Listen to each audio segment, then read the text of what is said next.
Welcome back to Dubai International Cricket Stadium. We're here for Game 5 of the DP World ILT20. It is the Golf Giants taking on the Dubai Capitals, and the Golf Giants have won the toss and they are going to have a bowl first. Andy and Dooley are still alongside me. Dooley, would you please talk us through the side with bat in hand first?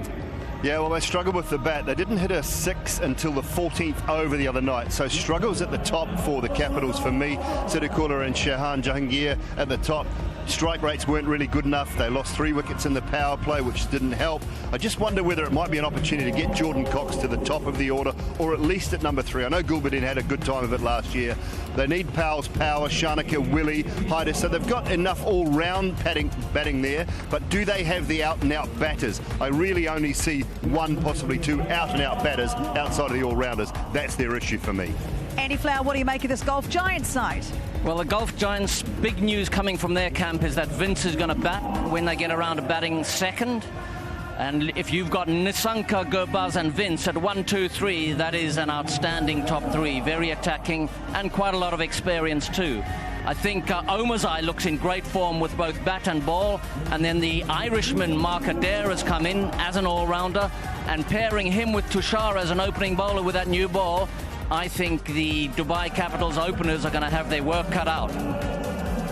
They certainly are. It's a huge match-up here at Dubai International Cricket Stadium. We've got some awesome troops in our team, actually, and one of them is pretty good when it comes to bowling. And Dooley, I'm talking about you as well. Waqar Yunus, he's got a bowling masterclass with us with Mike Hateman. Yorkers. Got to talk Yorkers. Who can I find? Anyone out? No, can't find anyone.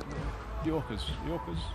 Waqar, you're the bloke. You're the bloke to talk to. You always find me. Yeah, I found you. Let's talk Yorkers. Do we see enough Yorkers in the white ball games? Not enough, I feel, because that's a hard ball to sort of master, and nowadays bowlers are always worried with his new technique of the batters going deep in the crease and looking to go for sixes. They don't really look to nudge it or look for fours. So it is not that easy for them, I understand, and that's why they bring all these variations. We're going to walk and talk at the same time. You perfected it. How long did it take you to actually perfect it so you could get it spot on when you wanted to at will? Look, at will, I was right at the end of my career. I thought I mastered it, but it took me a long time to exactly understand where my Yorker needs to land. That's the key, because this box nowadays, batters bat in this area. Yep.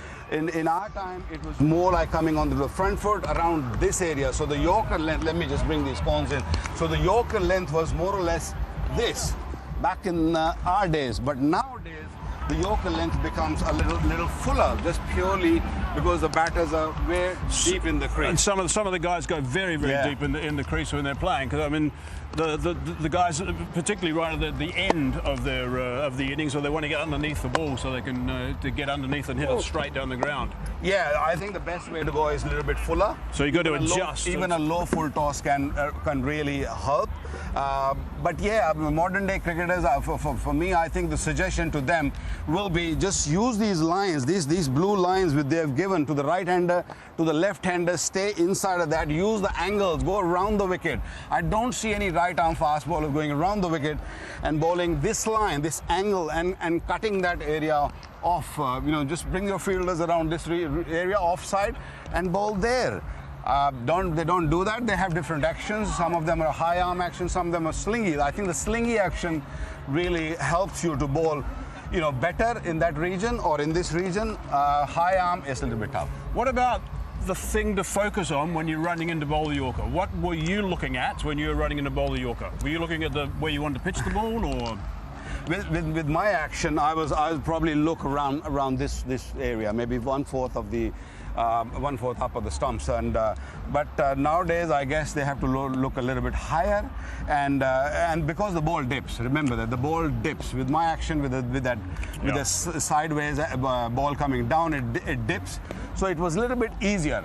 But I guess for the high arm action bowlers, they have to really be very aware of that. And they've got to work that out themselves. They've got to work out what suits them. For example, Dennis Lilly used to always, when he wanted to bowl nice and full, he used to look at the top of the off stump when he went into bowl. Yeah, it goes different for different bowlers. Dennis Lilly was a really high arm bowler. Yeah. I was a slingy like Malinga myself, and there's so many others nowadays. So I think for the slingers, it's more like a halfway to the stump, so maybe even a little lower to get it around that region. But yeah, I mean, Yorkers are still the best delivery. It's a dot delivery or a wicket-taking delivery. And when we hear the bowlers are talking about the fact that they don't want to bowl Yorkers, they might get ramped and that sort of stuff, is that a cop-out or not? Is that a fair enough argument? I think it's a fair enough argument, because as I said that the batters are kind of like, they look to go for big shots. That's why all these variation comes into play. But I still feel that you practice hard. You got to put a lot of hours into it to master this. All right. He knows the deal. You've got to listen to him. He knows exactly what you should do. That was fantastic. I loved that. Dolly, what did you make? What did you look at when you were running it? Yeah, I was the same, and I learned that from Sir Richard Hadley, actually, from the base of the stump to the middle of the stump to the top of the stump, depending on your length.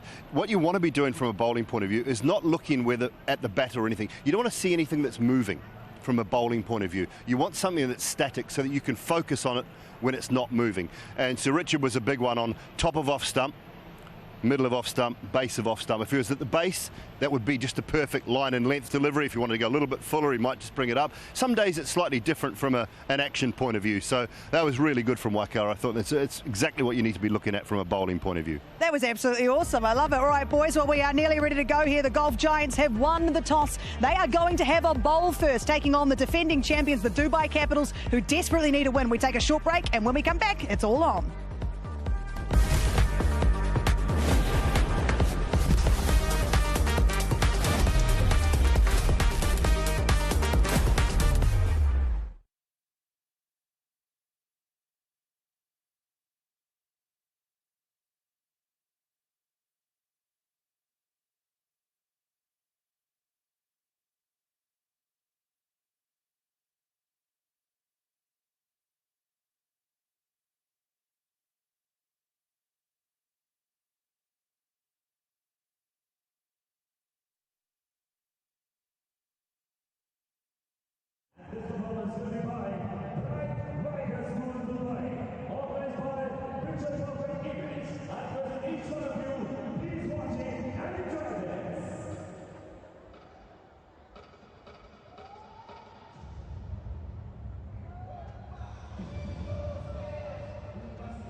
We've got a beauty for you tonight. It's going to be a terrific game this. Dubai Capitals versus the Gulf Giants. And we're coming to you live for match number 5 from the beautiful Dubai International Stadium.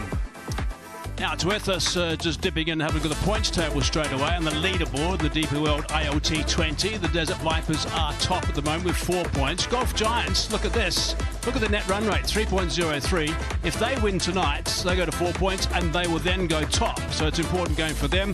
Abu Dhabi Knight Riders also on 2 points. Then there's a bit of a scrap between the Capitals, the Warriors, and also the Emirates, yet to get in the points table and also struggling a bit in the net run rate department.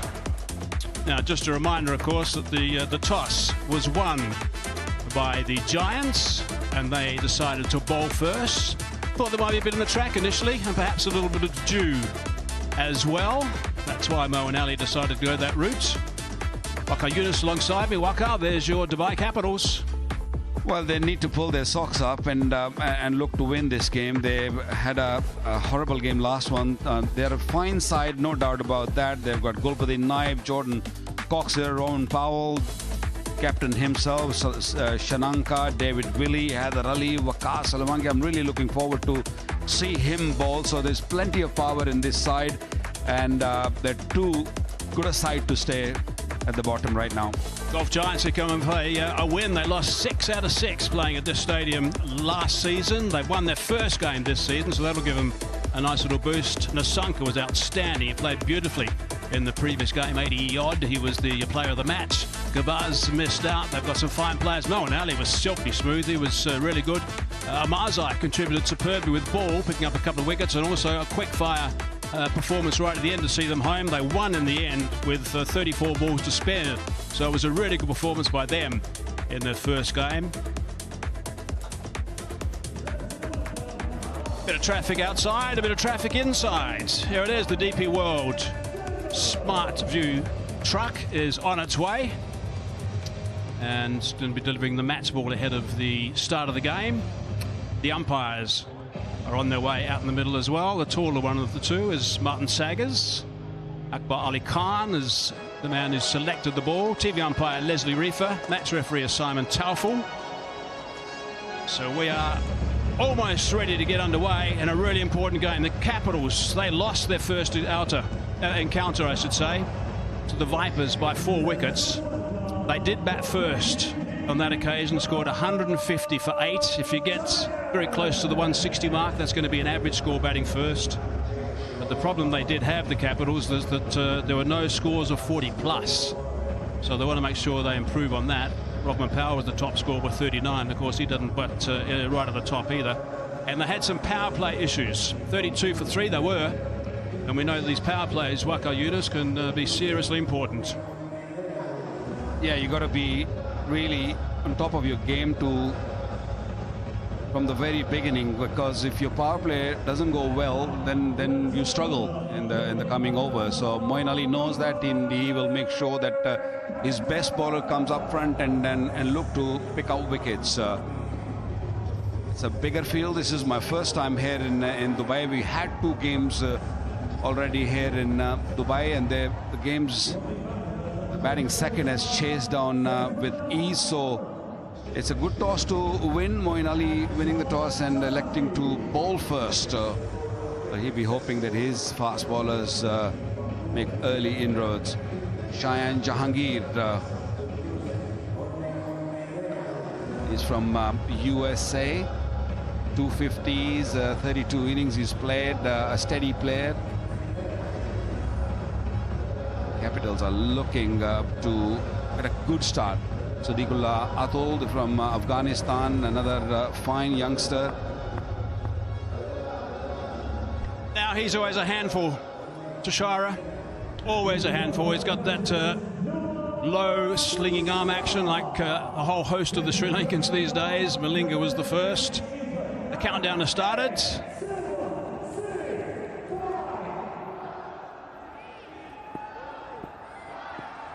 Righto. Let's play. Here we go. Big match, this one.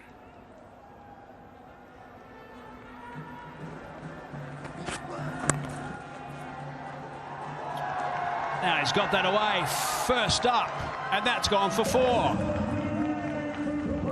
Now that's the 91st big ticket 4 of season 4. Play big, dream bigger.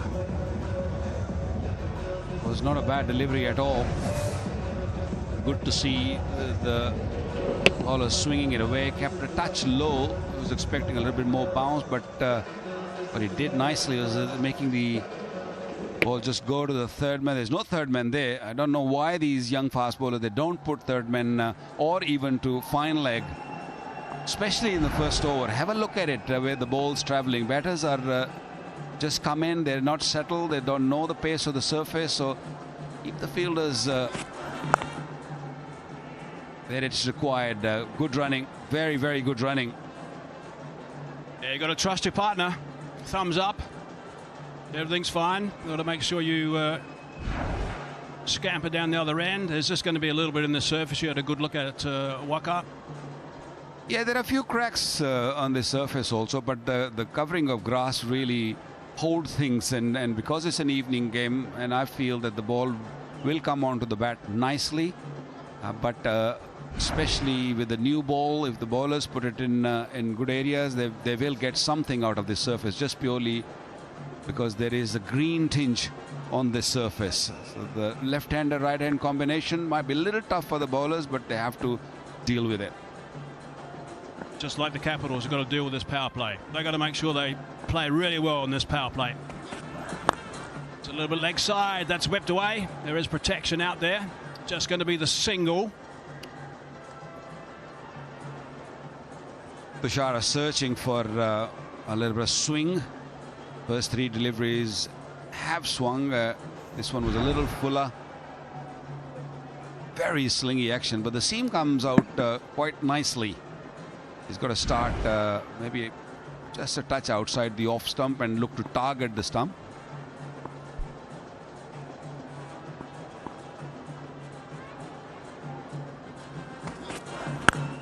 A little bit of swing, that's nice to see from Tushara.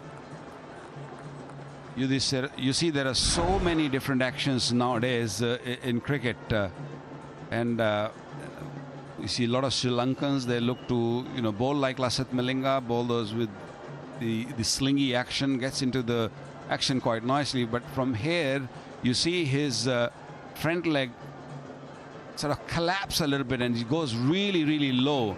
I don't have issue with the arm coming very low as long as you got the seam coming down nicely. Wide slip in position.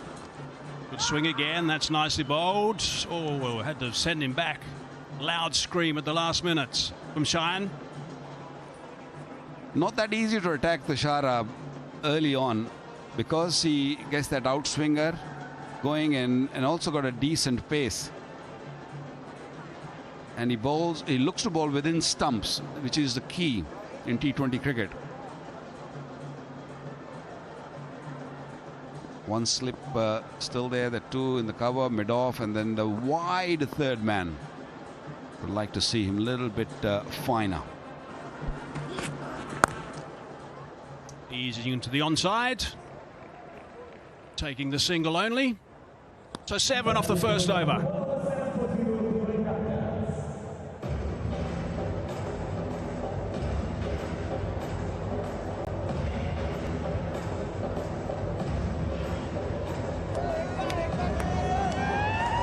Support there for the Dubai Capitals.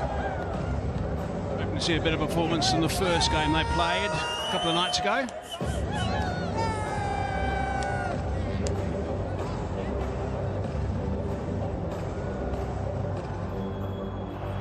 Just in case you're joining us, the Giants won the toss and elected to bowl first. Conversation was around the fact that there will probably be a little bit in the surface first up. It is the same track that was used in the first game, by the way. And there's going to be a little bit of dew around a little bit later. Lovely shots of Dubai as well. Mark Adair from Ireland. Moving across, allowing a look at those 3 stumps behind him. Was Cheyenne before that ball was bowled. Both these bowlers are looking to bowl fuller, trying to get a little bit of shape on the ball and looking to swing the ball, which is right way to go. Look to pick out wickets. Still got slip in. Moeen Ali himself there. Playing the last game. Mark Adair, that's been launched. There's plenty of acreage out there. A couple of bouncers into the advertising triangle. Nice boundary, good shot, solid stuff. Well, that's the reason why in the first delivery he was looking to move toward offside, because he wanted to fetch the ball from outside the off stump and play on the onside. Nice pickup, good position, good balance, everything right about that shot. That just puts a bit of pressure on Adair early. 4 off the second ball. Now that swung the other way, and also has been swung on the leg side. Another solid connection. I think he was expecting an outswing it, and suddenly the ball came in, swung back, and then he had to actually compensate a little bit. First delivery was an outswinger. This one, good seam coming in, and then he had to actually close the face and try to just gather it on the up a little bit. But yeah, good delivery, couple of good deliveries, but dealt in a very nice way. Modern day batters, they don't care.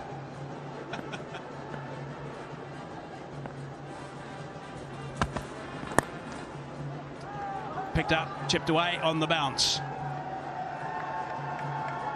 Always good to see the swing around the place. I think it's been one of the features of this DP World ILT20 Season 4. The white ball's been swinging a little bit longer than I've normally seen in these games.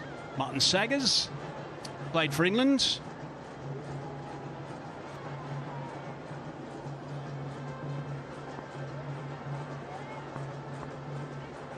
Akbar Ali Khan, his partner out there. Swing again from Mark Adair. Nice movement.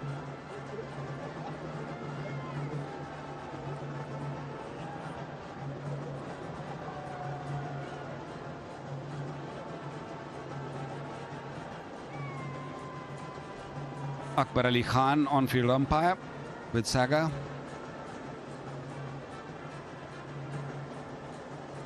Great pictures. It's a beautiful stadium. I also like it a lot. It's one of my favourite stadiums, this one. Good comeback actually off the boundary. The second ball has come back nicely now into the last ball of this over. Swinging away that time on the full. Just a single. Pretty tidy. 7 off the over, 2 done, 14 for none.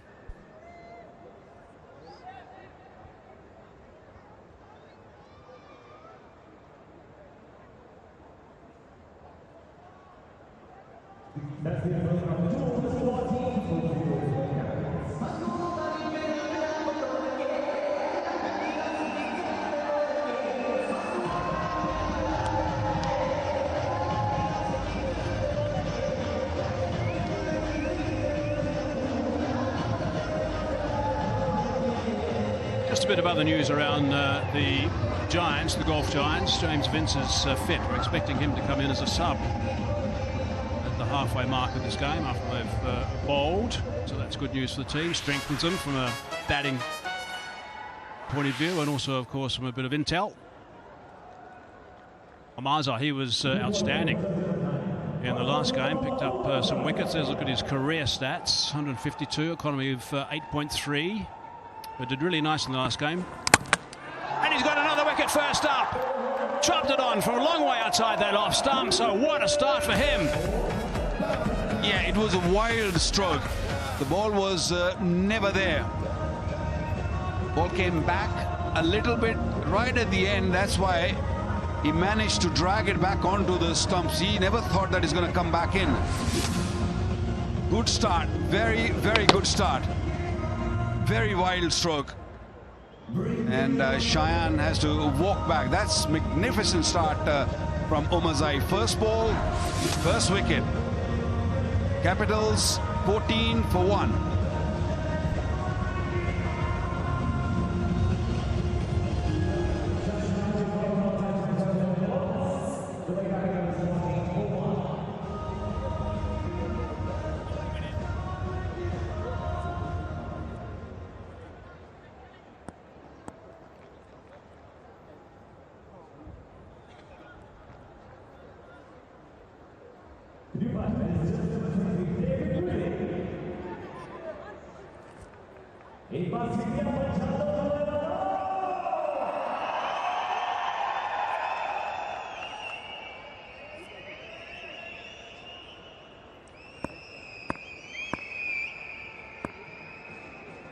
Well, it is now. He batted early in the last game as well. Nice swing from Omarzai. Omarzai does surprise you with his pace. He's got a very clean action. And he's got a decent pace and pushes really hard. David Willey, known to be a fast bowler, a left-arm fast bowler, but likes to tonk the ball up front, and it's a good move. Sending him up the order and looking to take on the bowlers. They want to make use of this power play. It's a little bit leg side, and it's eased away. 4 runs. Good start for Willie. He's away. Second ball, boundary. Yeah, straight away to the left-hander, going around the wicket, trying to create that angle. And with the angle, the ball swung a little bit. And that's the reason ball went on to the legs. Seemed good position, but that has to start outside the off stump. Can't be too straight. When he's too straight with fine leg up, you're asking trouble. Willie's got a couple of centuries, 2 in T20s. We're batting in the top 3. Nice movements. That's terrific stuff. Amazai picked up 2 for 32 in the first game and 39 off 16 balls only with the bat. Yeah, the head moving and the ball was way too far. He was looking to bring the ball back in and under edge onto the middle leg. Excited, and why not? It's a good start by Amazai. Got to treat him with respect at the moment. He's had a very good year. Asmatola Amazai can't do too much wrong. Swings the ball both ways. Free striking. Took on Rashid Khan actually. In for a couple of terrific sixes in the last game. He was in a bit of a rush to try and finish that game nice and early and succeeded in doing that. Along with Nisanka.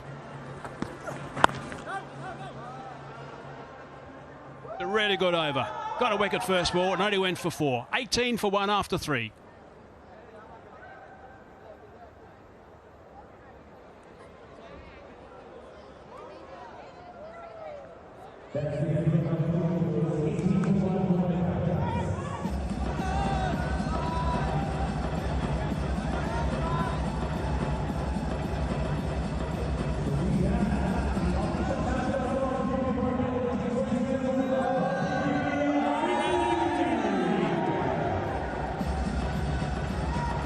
The Capitals have been controlled at the moment, going at 6 runs to the over. They have lost an early wicket.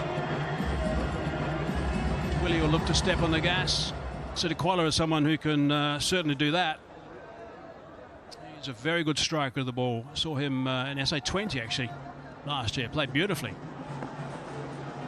A little bit of movement away. Looking to advance down the track. No connection. I don't know. What do we got here? Ah, the commentators' predictions. Now, who's going to have this wrong? Surely it's not the bloke at the bottom. Surely. Waka? Surely. You're kidding, aren't you? Alan Wilkins, Waka Eunice, Andy Flower and Simon Dahl, well, they're all going to be wrong. It's as simple as that. Mike Haseman, you have no chance. 0. Bad luck, boys.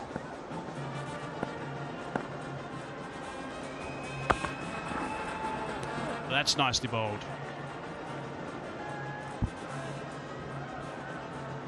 There's no real pace, 124 kilometers an hour, but because he's tall and he's found the right length from around the wicket. Look at that seam. Once you hit that seam in an angle, the ball is bound to move away from the left-hander, and acknowledged by the batter. It's just cutting off the surface. Not an easy pitch to bat on up front.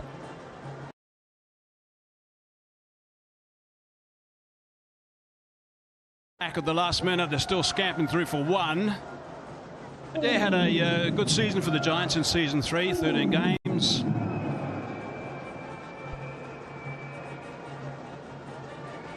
Economy of 6.83. 19 was the average. 13 wickets actually. 19 was the average. Economy of 6.83. It's very tidy. Look, I think the pitches last year was pretty spicy, and he made full use of it. He's a seamer. He's a experienced one. Again, a little bit outside the off stump. Third man will clean it up. So all that experience he's got playing internationally, and then of course he's got a very good control over the wrist and the seam, and he's a genuine English weather kind of a bowler, where balls seam around the whole day and he knows exactly how the seam come down. He's tall. Better in Irish, is it?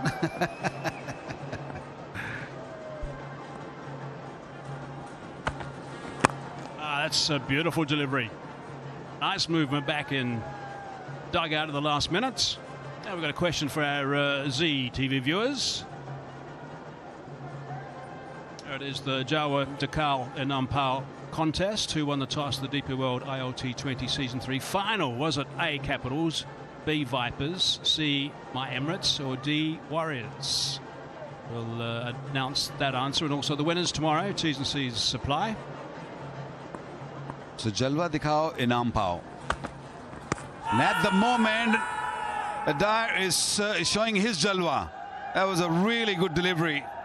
Maybe just pitched outside the line of the stumps. That's the only question.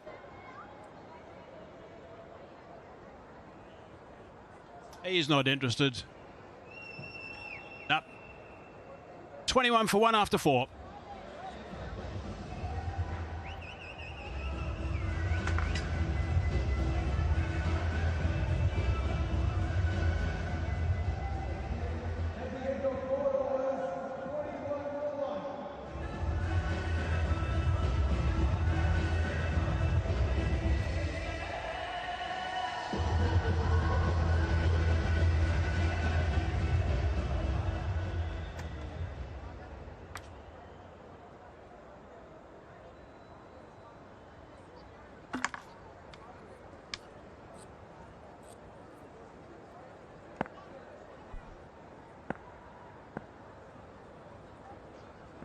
.21 for 1 and 4 overs gone.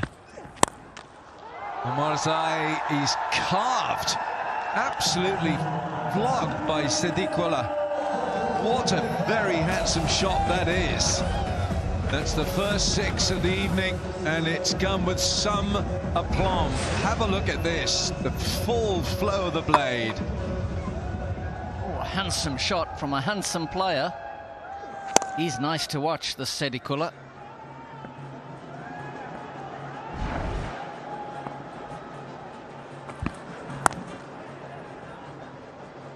Sharp single. Good response from David Willey at the non-striker's end. They wouldn't have played together before, these two. Excellent piece of running from them. Last ball of the previous over, that was the LBW shout. Oh, wow. Looked pretty adjacent, didn't it? But a little bit of bounce from the tall Adair comes over the top. And Mo Ali was quite right.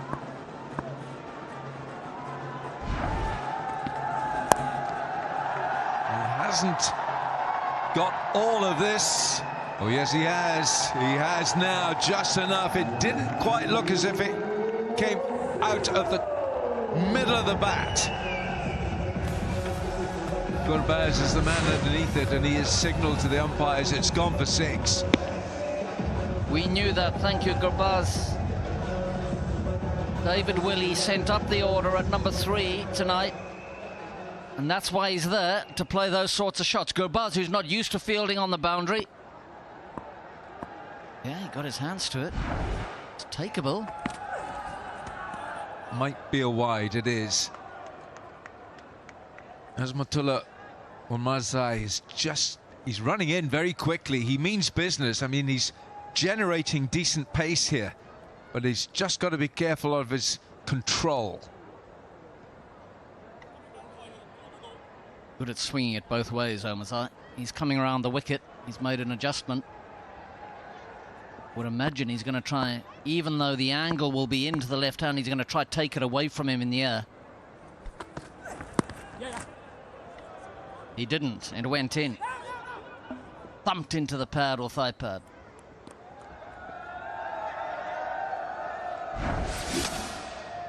Well, they won X-Bat power play. Crucial time, of course, for both teams. Let's just cast an eye on what happened, and the drag onto the stumps, counting for the wicket. And a 6 is coming as well, so a little bit of everything in the 1X-Bat power play. Capitals put into bat by Moeen Ali, the Giants captain. Bowled. Such a good delivery. You're coming round the wicket, you're aiming at the stumps, and the ball deviates towards a first slip area. It's such a good ball to shape it that way. Really is. In fact, they had an opening batsman called David Warner playing for them last year, or last season in the ILT20, and that's exactly the sort of line and type of ball that people were trying to bowl to him. Feet didn't go anywhere. Ball swung. There it is again. Beautiful piece of bowling from Hazmatullah Omzai. Many lefties are going to play that. 36 for 1.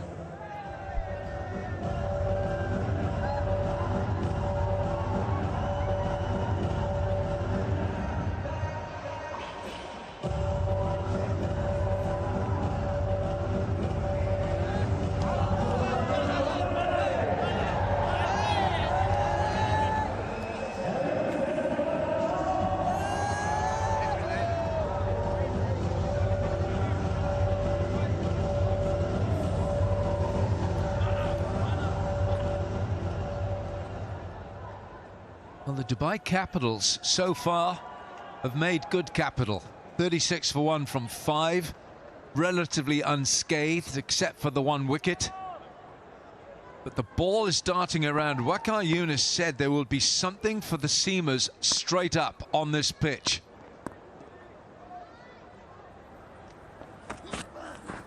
Oh, that's going to be a wide. Tushara with this round arm action. Andy, in all your coaching career, have you coached a fellow with a round arm action like this? Actually, I have.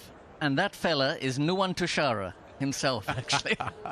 He was with me in the IPL. He got to play 1 game, and I really liked what I saw. He got 1 chance, and he did brilliantly. A very important game at Lucknow. He took wickets, and he bowled some excellent death bowling.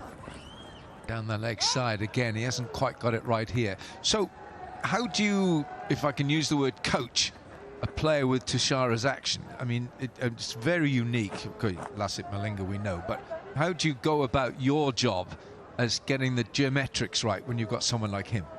Well, yeah, it's a really good question. I must say, your original question, have I ever coached one of these types of bowlers? I worked with Malinga once in the T20. And he was amazing to watch. And I really loved the way he trained. He was so specific. And he used to just bowl off 1 yard to start his session. And he'd always put a couple of boots on the crease.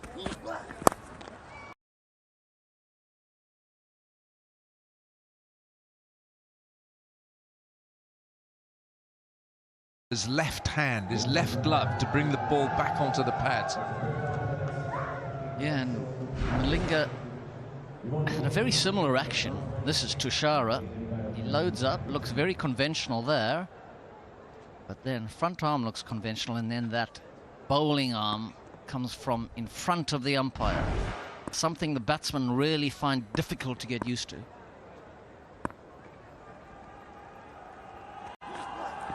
Oh, that's fabulous. How do you not take a wicket with a ball like that? He will bowl some of the worst deliveries of his career and take wickets, and that was one of the best, and it didn't. Oh yeah, that's a ripper. Well bowled, Nuwan Tushara. That is exactly what he's trying to do. And David Willey has just squeezed that out with a bat. Did well not to just get nipped on that front toe, which would have been terminal. He's absolutely delivered that with the precision of a surgeon. Tushara, wonderful to watch this is. Oh yes, something of that was a pretty adventurous shot as well from Siddiquullah. Quite a nice shot, wasn't he? He advanced, but he did it in a very controlled manner. He just walked down the pitch at him. Played a nice shot. Tell you what we need to see. We need to see a slower ball. Lovely control from Siddiquullah. Slower ball's got to be coming, surely. Okay, Coach Andy Flower is predicting the slower ball. 3 balls to go to complete the power play.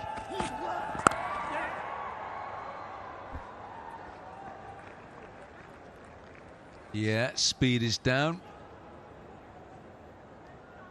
Good prediction. Thank you, Wilco. I'll take that.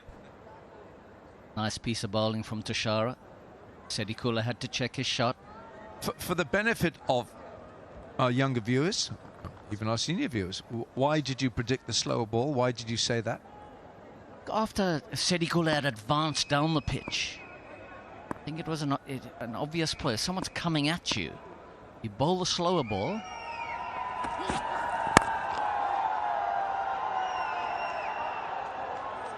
You bowl the slow ball. What you're looking for is for the batsman to get ahead of himself. And as soon as you get ahead of yourself, you lose control of the blade of the bat. You lose control of the direction the ball's going to go in. And you can very easily chip it up to somewhere in that inner circle.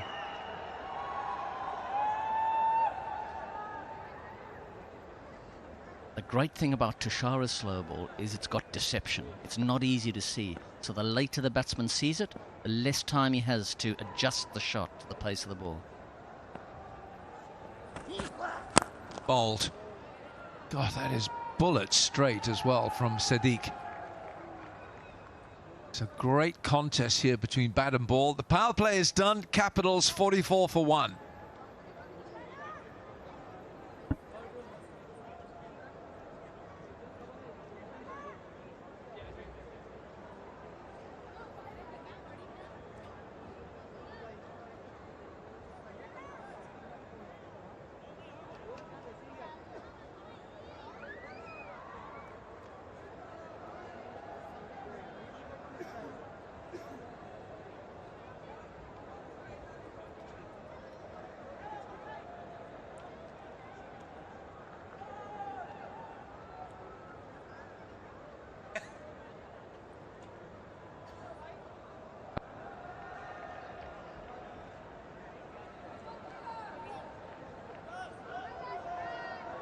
So 44 for 1.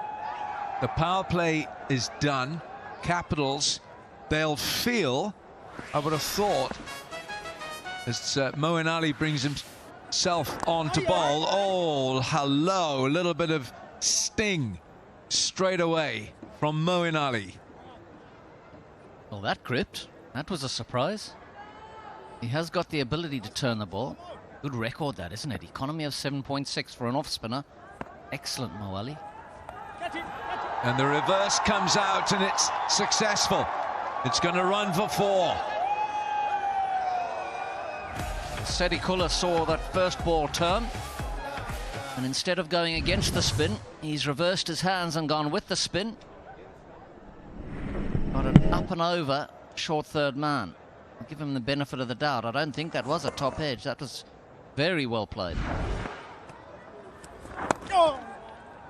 He's gone back and he's played it from right in front of his stumps.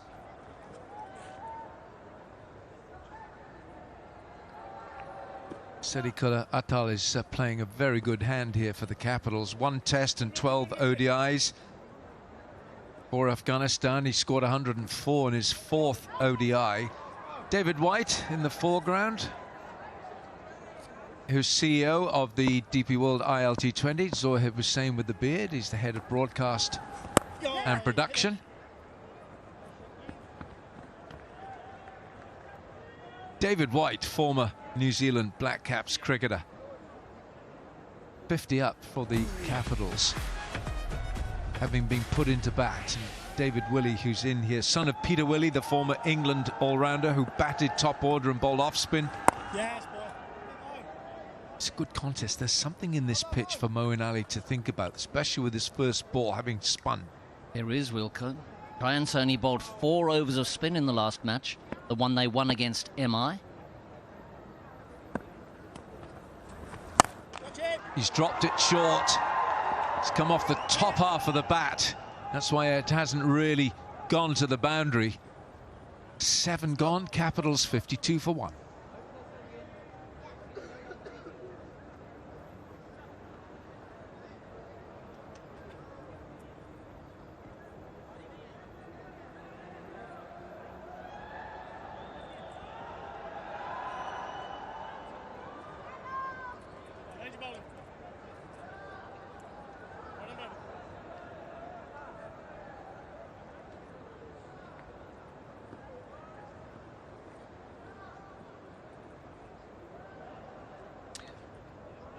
Dubai Capitals, match number 5 against the Gulf Giants.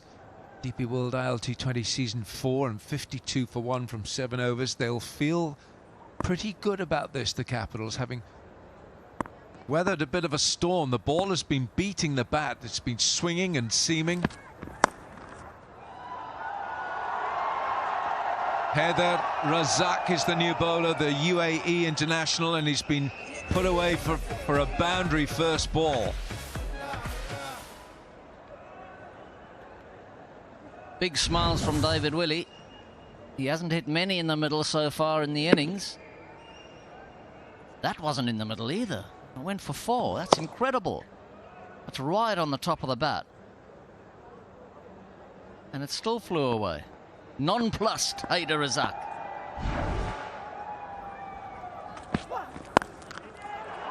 Top edge is it? It is, but it hasn't gone anywhere. Tell you what is interesting here, Wilco, is Haider Razak's been brought on the far end.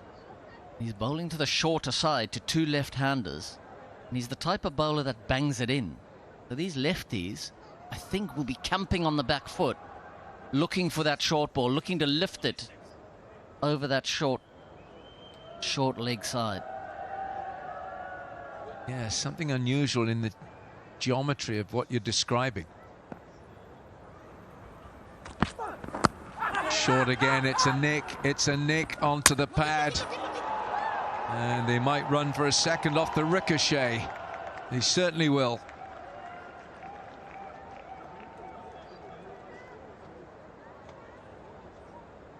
Direct hit from young Ayan Khan, the UAE all-rounder.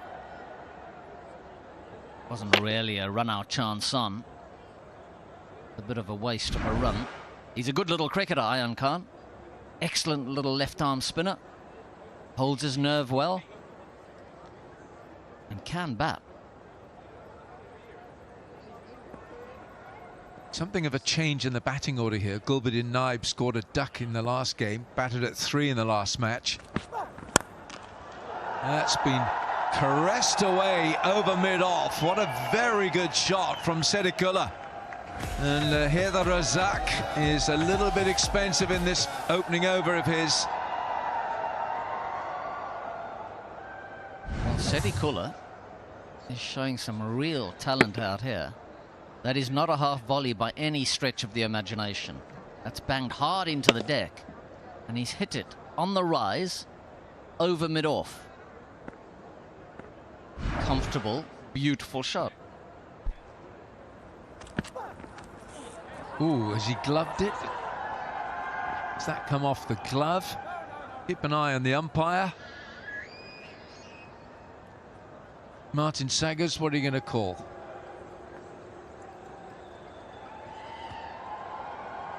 He's given that as a run. It's the 50 partnership. The double hit. He was in golf, he was on the golf course, he'd have to own up to that, wouldn't he? If he's a proper golfer. He thought it was funny. David Willey.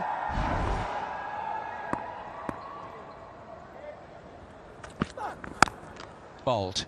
It's a good finish from what was looking an expensive over. It went for 12 from Razak. 8 gone.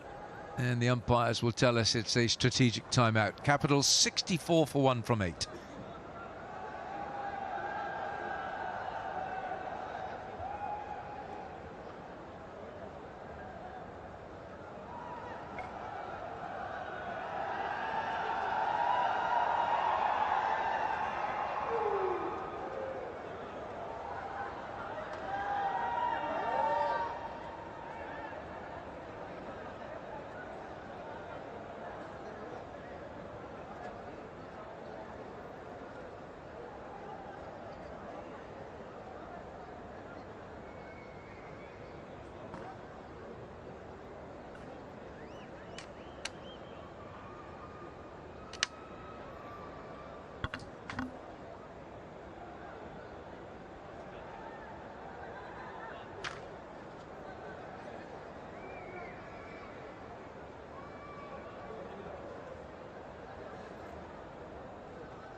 64 for 1. Much better start from the Capitals than in game number 1 for them. Lost 3 wickets in the power play in game number 1. 8 overs gone. They've got themselves into a decent position.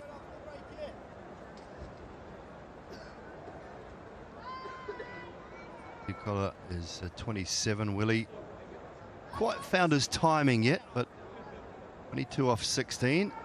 A little bit of left arm orthodox from Liam Dawson.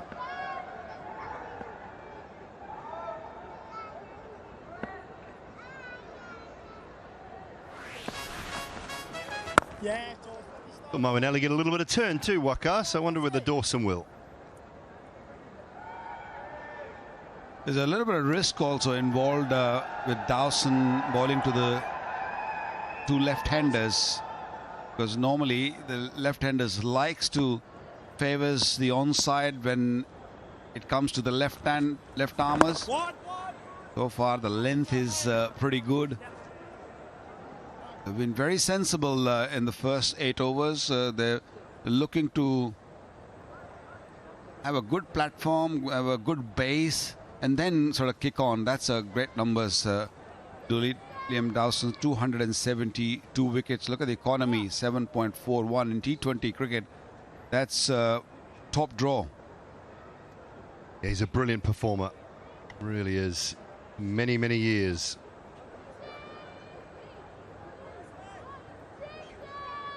Can he operate it? One advantage, I suppose, from bowling from our commentary end. It is the big side of the ground where the left-handers will have to hit to, hence the 2, pretty easy 2 as well. It went quite a way outside the circle last ball. Pitches here we have seen in the previous 2 matches, they're a little sticky to begin with. So you got to be careful not losing too many wickets. It's okay even if you play a little slow, have little cheap overs, that's fine. I think once you have wickets in hand, then you can take a bit of risk like that. That is smoked away for 6. Beautiful shot.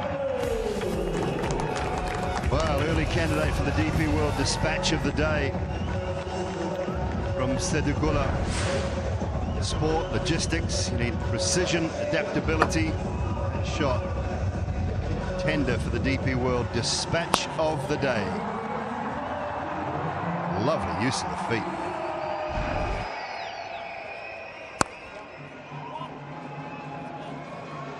Looks a pretty organized player, this Sadikullah. Straight away used his feet, picked the length and hit it away for 6. How good was use of the feet and using those long levers. He's a tall guy.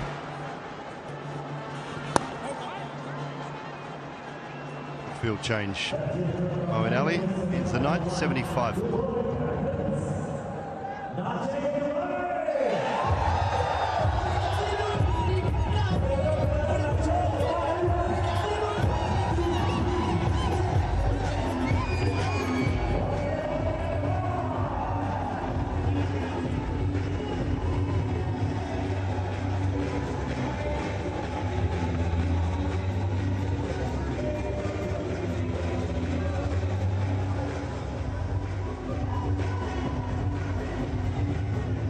Their order up tonight. Gulbuddin Naib had it at 3 in game number 1. He was dismissed for a 0. Looking for David Willey tonight. So far so good. That might be out though. Straight to deep mid-wicket. Catch taken. Omarzai with the catch and Moeen Ali with the wicket. Well, that's the reason he changed end. Brought Dawson from the pavilion end and then himself going from the far and straight away picking out wickets, looking to take the ball away from the left-hander.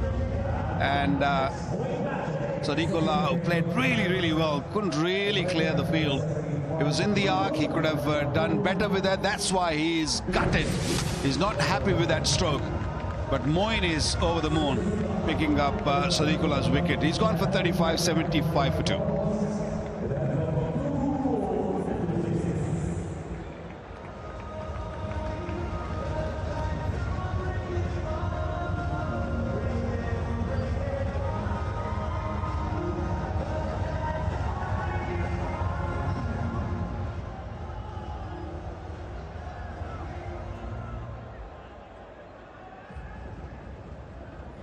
Now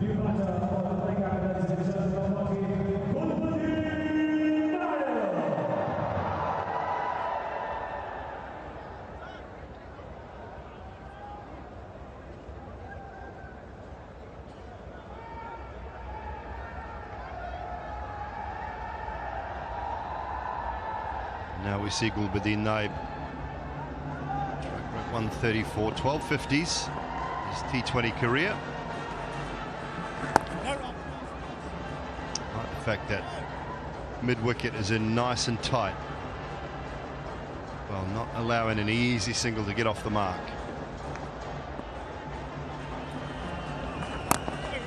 The one that goes straight on. Lovely from Moeen. Didn't see him ball in T10 just recently in Abu Dhabi, but is bowling quite well with all that experience, flights the ball well, and then of course that quicker one.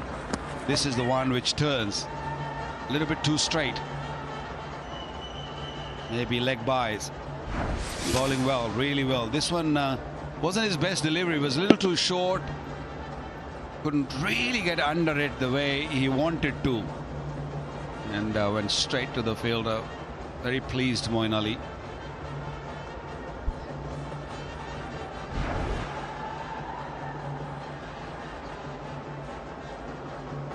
Dawson didn't bowl in the previous match. Moeen Ali and Tabraiz Shamsi bowled 4 overs of spin between them. Left Shamsi out tonight. The Gulf Giants bowling first. Ayan Khan an option as well.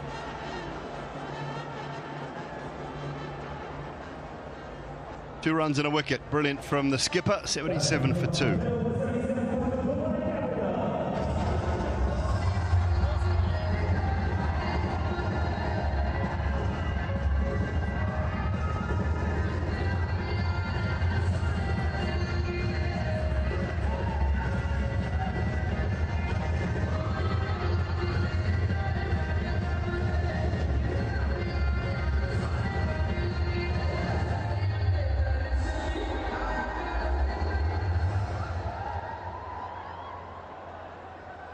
With the power that's left in the dugout, the likes of Cox, Powell, Shanaka, hoping for somewhere around that 10 to 11 over, 75, 180, be very competitive.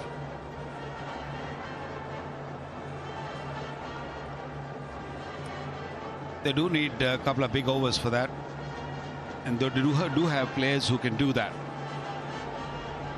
We have seen 165, 170, maybe not enough. You need to maybe touch 180, maybe a little bit more if you can. Into the 11th over, 78 for 2. They're definitely in for somewhere around 175, 180.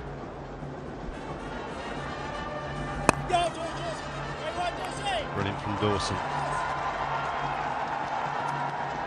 Yeah, we just saw a shot of Jordan Cox sitting sideline ready to come in. A terrific player, was the player of the 100 this year in the UK. Brilliantly throughout that tournament. A lovely bit of bowling. Dawson, but foot safely grounded. No problem there. Great length and a lot of revs on the ball. Ball landing on the seam. The surface underneath the grass is quite dry, so you will get some sort of purchase. Yeah, good delivery, very good stumping, quick stumping, but Gulbuddin Naib didn't move his foot. It's another fine over in process. Only 1 run in 4 deliveries, so they're sneaking in with a couple of really good overs. Capital's got to be careful here. Don't just give it away. Just look for runs, look for big shots also. Don't just walk down, because 165, 160 may be not enough. Back-to-back good overs. Moeen Ali first of all just went for 2. Dawson's got 1 delivery left to try and keep David Willey quiet.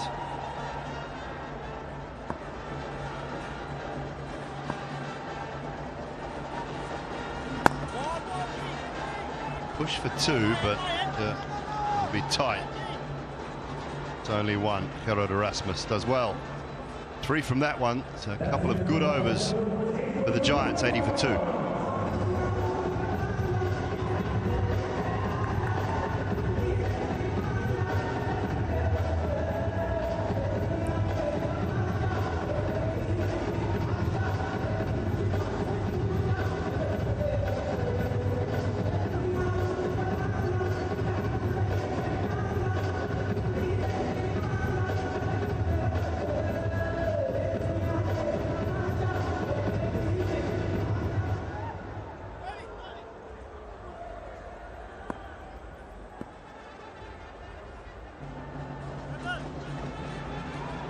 Slip in place. 12th over of a T20 match. We've got a slip in. Good from Moeen Ali. Bringing that man from backwards square in the circle into mid-wicket now. Why? 'Cause it's turning a little.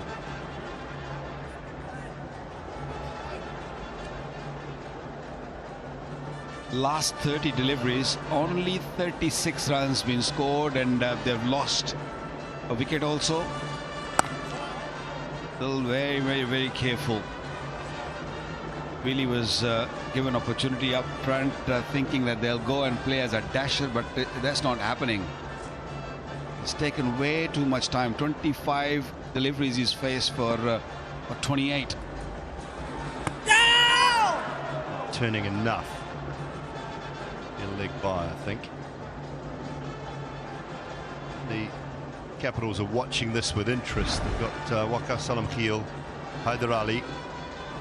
Ahmed Nabi is on their substitutes bench, so I'd imagine he will come in. He could come in now for Teddy Kula probably, and maybe bat at the back end and then use that new ball from a bowling point of view. He's not coming in now anyway because he hasn't got his pads on.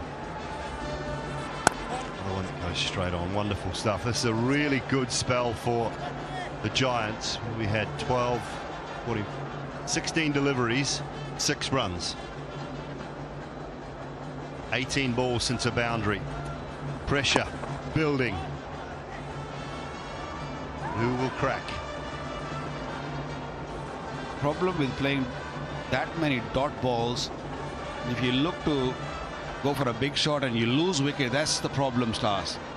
If you stay out there, if you've taken your time, that's fine, as long as you just make up for that.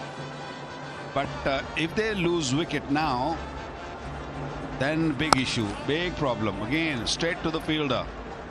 End of the 12, 82 for 2.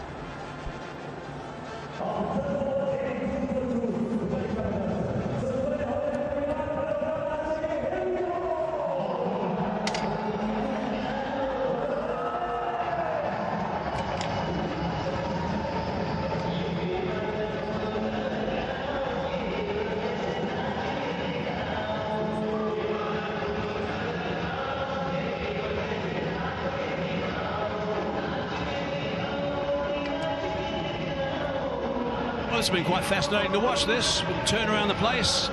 Some adjustments need to be made. Willie's 29 off 27 at this stage. Isn't really going as of yet. Teddy Kula was starting to strike the ball nicely before he was departed. Bit of traffic around the place outside. Liam Dawson. So getting considerable turn.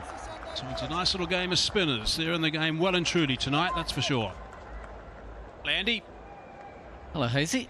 Yeah, the ball's turning. It looks tricky. Usually it's the swing that gets people into trouble here. The spinners got a little stranglehold in these middle overs. Bit of swing early. Now that's been picked up. Has it gone far enough? Yes, it has. 6 runs. That's a pretty good connection. It's not the biggest boundary down to that pocket. 6 runs are important.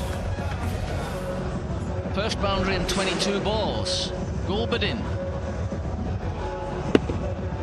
Nice compact little slog sweep. Didn't give it everything, but he hit it clean. Working that to the long on region, just another single. So 7 halfway through the over. Another look at that 6. Good connection. Makes a big difference when you hit a 6 to the second ball of the over. Puts a little bit of extra pressure on the bowler. Gives you an opportunity to get a nice big over in to kick into these last 7 or so overs. Now that's straight up. Should be taken. He's got good hands, whether he's got gloves on or not. Gavaz taking that comfortably. He's got enough tape on, got to be said, but it's a good catch. End of Willie.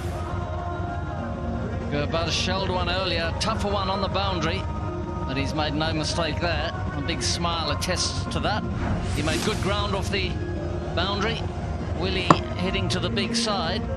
He got under it, but got it too far under it. It went pretty much straight up. Nicely pouched. Willie, who was sent in to pinch it, struggled a little to get going. 29, took him 28 balls. Capitals 89 for 3.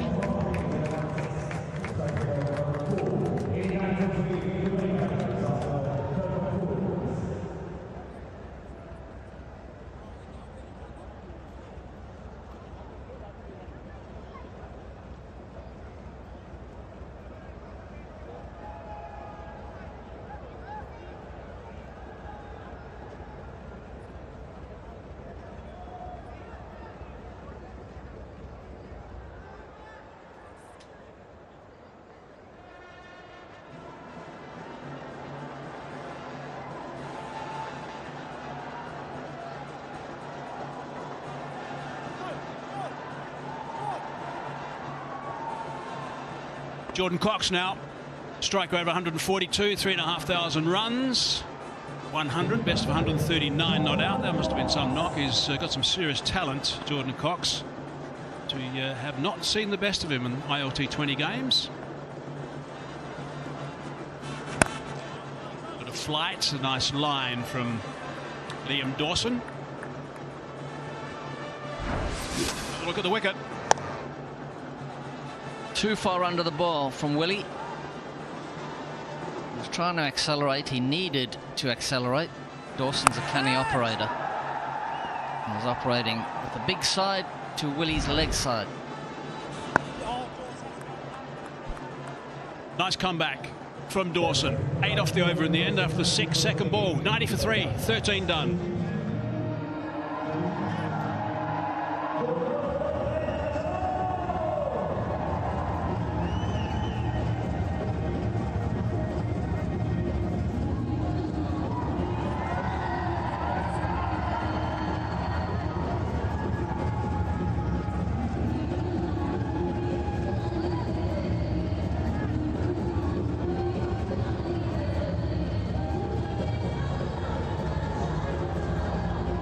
Seven overs remaining now. Ian Khan is about to introduce. He's a very talented cricketer, this boy. He's a live wire in the game, can bat as well, very good in the field. Seen him for, I think, about 4 or 5 years, actually. It's very, very impressive. 4 for 16 is best. Amazing average, 18.87 with an economy of 6.2. Terrific stuff. Left arm orthodox.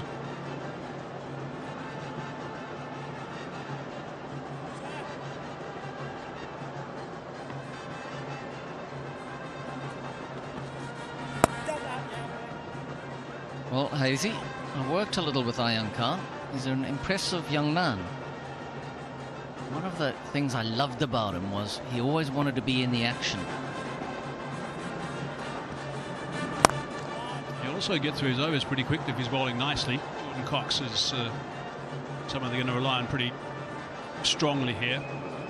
About time that he started to light things up in ILT20.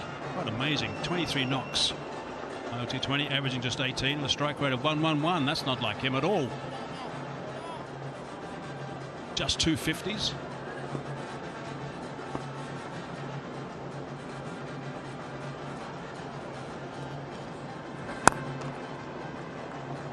That's his better pace, better length.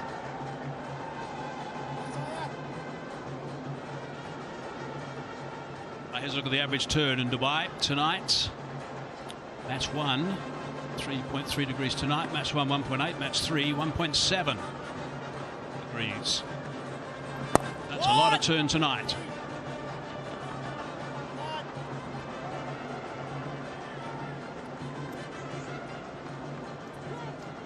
Good work from Erasmus in the outfield. He's quick. He's always on the ball, anticipating where that was going to get hit. It's interesting having Ayan Khan in your squad. An interesting recruitment to get Dawson, because usually you wouldn't really want two left-arm spinners operating together. Thought the UAE player might take precedence. Bought him. He's got a wicket in his first over. He will absolutely love that, Ayan Khan. Very impressive cricketer, and that's exactly what he's brought in to do. Turn the ball, get through those overs pretty quickly, and get a wicket as soon as he can. Ayan Khan, he never lets you down. This is a little slider. Gulbuddin looking for a similar slog sweep. The one he played successfully against Dawson the over before, and Ayan Khan's got his man. Beautifully bowled. Gulbuddin gone for 10. Capitals tiptoeing along at 93 for 4. Also time for a strategic timeout.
Ayan Khan's about to complete his first over. It's over number 14. He's gone for 3 only. That's all.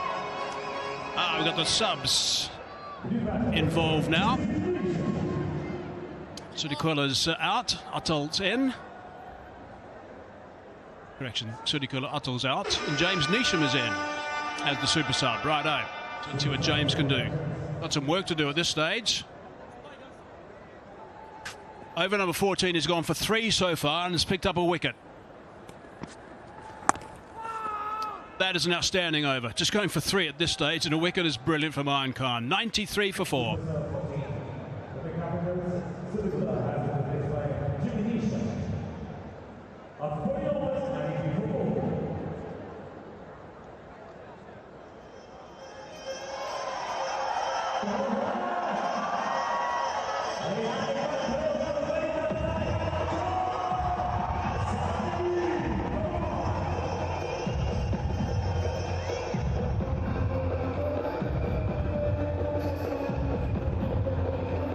7 bowlers been used by the Giants, 3 spinners also involved. Occasionally exactly what's going on out there. Mo and Ali, unbelievable numbers. 3 overs, 1 for 11, going into an economy of 3.67. That's great. And Khan just the 1 over for 3 at the moment with a wicket also. Dawson going at 7.3 off his 3 overs. He continues. Start of his final one. 2 guys at the crease who have just arrived, so it's an ideal situation for the Giants. Here's a look at the last wicket. Gulbadine on his way. Cannon into that middle stump, just looking to swipe at the last minute. Undone by a bit of flight, I think, for Mayan Khan. He's not the tallest guy. He's done a terrific job. He'll be disappointed, Gulbadine.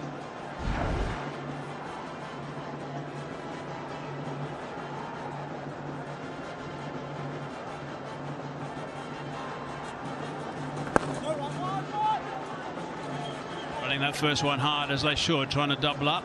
And they do that quite comfortably in the end, so that's good work from the 2 batting in the middle.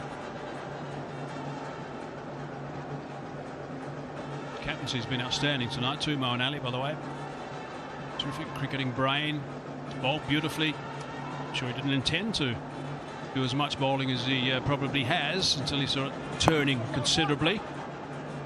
Or indeed as much captaincy. Not true. James Vince out with an injured hip. Although we might see him when they chase. He might be the super sub. And Mo and Ali, excellent stand-in captain. Just remember, anything around the 160 mark is an average score batting first at this venue. Need to go north of that to play a bit of pressure, I would imagine, the Capitals. And they've still got Rovman Powell to come. They're going to need his power. Dasun Shanaka, he bats a long way down the order, sometimes a bit too far down the order for my liking, for someone so talented.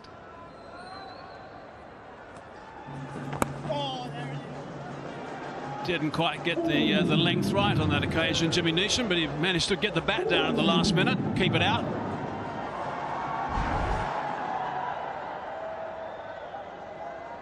Wicket to wicket from Dawson. Wow, it stayed quite low, didn't it?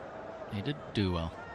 The last over went for only 3. This over so far has gone for 5. There's still 1 ball to go. So these are unbelievable overs at exactly the right time as far as the Golf Giants are concerned. Cracked away. He's picked up a boundary. That was very much needed by the Capitals. Brings up the 100. 102 for 4 after 15.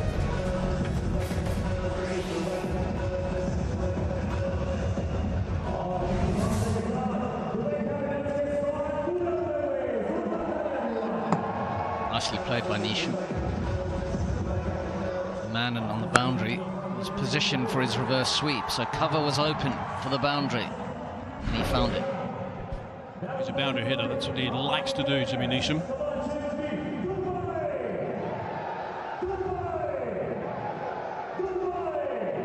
Slowed down in that second block of 50.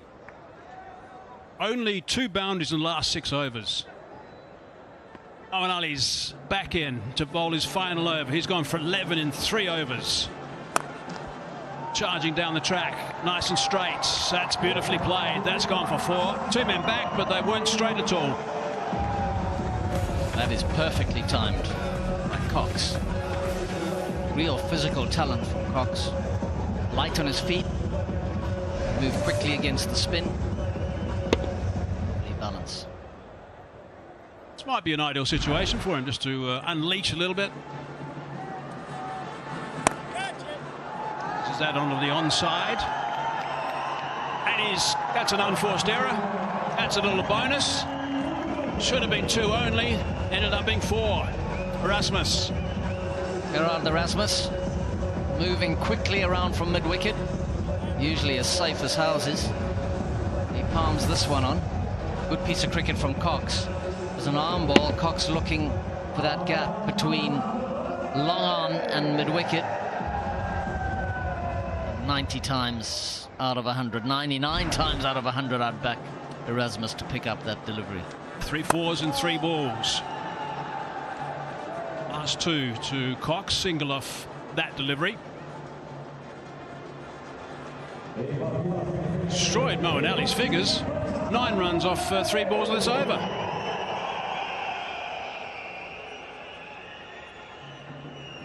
Well, Mo Ali is a specialist against left-handers, so this is the matchup that he's after.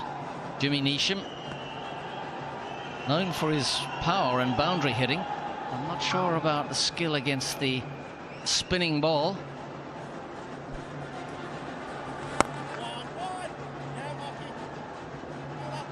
Looking to come back for the second, but he's hit it too well. Good work from Mark Adair.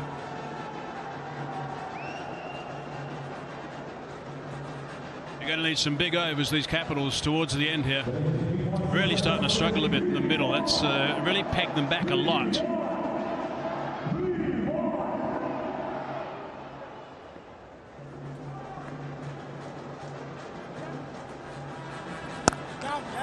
A bit wide.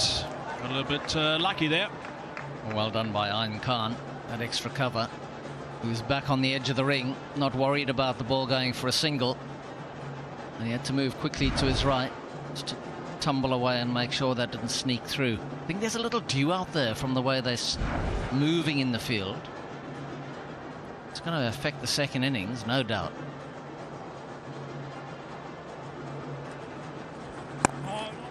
Exactly what Moeen Ali said at the toss. That's where we need to, one of the reasons we're going to bowl first. 16 overs done, 114 for 4.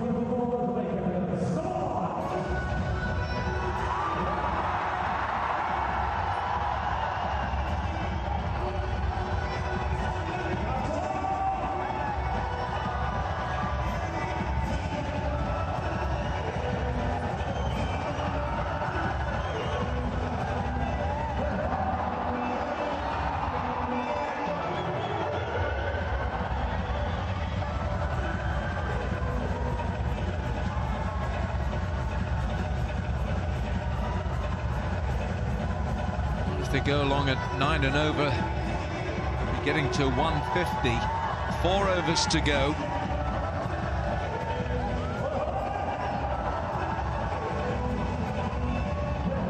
Tushara back into the attack. 2 overs have cost him 15, and he got some good movement with the ball with this round arm action, sort of out of the Lassit Malinga school of bowling. He's dropped it short straight away. I suppose with this action, and Simon Dool, that's your art. This is fast bowling with right arm fast bowling. There's the DP World Smart Track. Now that buggy cam can give us, I would think, some great idea with its latest cutting edge camera work to give us a unique vantage point. Certainly not just today's action, but the way that Tushara's bowling. Just like in cricket, DP World uses smart technology to keep trade flowing globally. Now, it's this action that intrigues me, Dooley. Tushara, his arm comes almost in front of the umpire, literally on top of the stumps. Although he's gone a little bit wider this time. He's jumped out, he's gone a little bit wider in the crease. Yeah, more accurate than some of the similar style bowlers that there are around the world at the moment, and a lot of them from Sri Lanka. A nice comparison, actually, Wilco. I heard you earlier. Folks downstairs, the good people at Hawkeye downstairs have done a nice little comparison, which will bring to you. Not too much happens after this ball.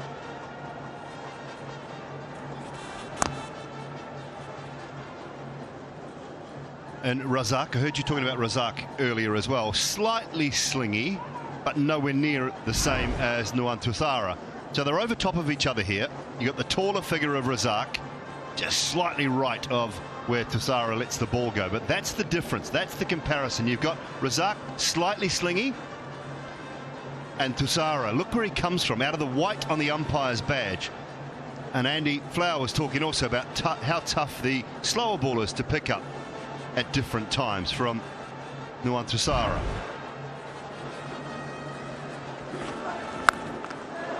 Oh, That's a fearsome strike. My word. Jordan Cox all over this. That was the slower one. He didn't find it hard to pick up at all. He just waited, sitting there, sweating on it. Jordan Cox, it's into the surface, pace off, and he bangs it. We saw this all summer in the UK. He was in sublime form, this man. And that is a magnificent strike.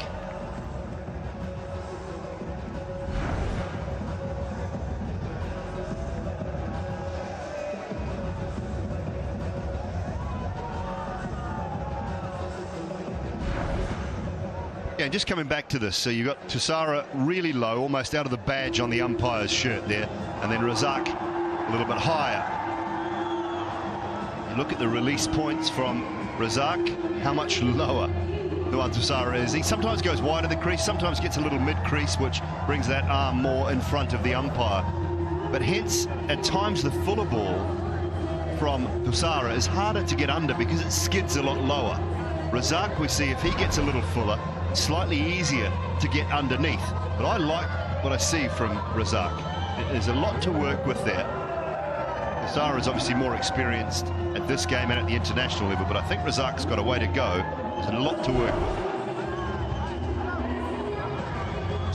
So I know when you were bowling for New Zealand, and you know, you bowled with a high arm action, but was there ever a time, and I'm not suggesting for a moment that you even went where Tishara's going, but was there ever in the way you bowled that you dropped your arm a little bit to do something different?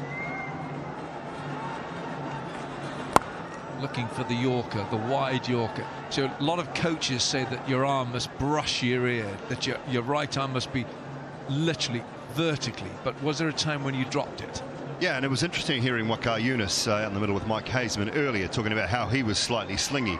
What I found later in my career, when we started to discover how reverse swing worked, it was easier to get the ball to reverse swing back into the right-handers when you dropped your arm a little bit. So it's something I tried, I tinkered with, but not as successful as others. I was more just straight over the top. So the great reverse swing bowlers, mostly round arm. Looking full, and Moo, it's close. It's going to go for an overthrow, but I would prefer to see Tishara bowling fuller like that than halfway down, which gets planted into the stands. 126 for 4.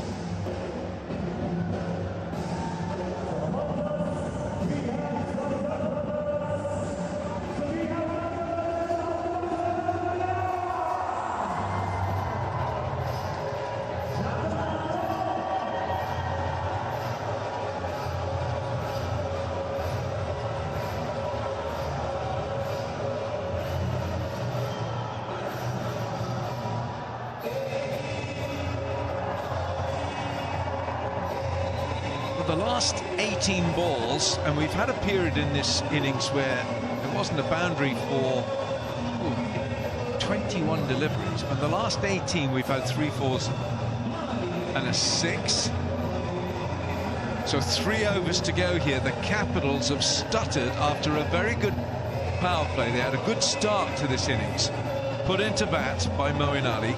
And Jordan Cox, you've heard Simon Doull saying he was the player of the tournament in the 100 in England this season. He's the PCA Player of the Year as well for 2025, but he hasn't really shown his wares in the shop window of DP World ILT20. His numbers are not good enough. Oh, well bowled. Umarzai is back. But Jordan Cox's strike rate in the overs 16 to 20 in T20s this season, wait for it, is 235.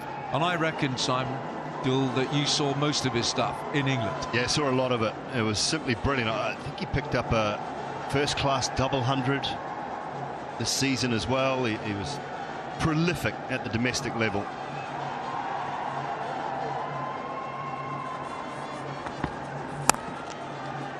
Now this is I like this contest here that we're seeing. Oh, that's really superb running. Jimmy Neesham has sprinted. He was going to the danger end.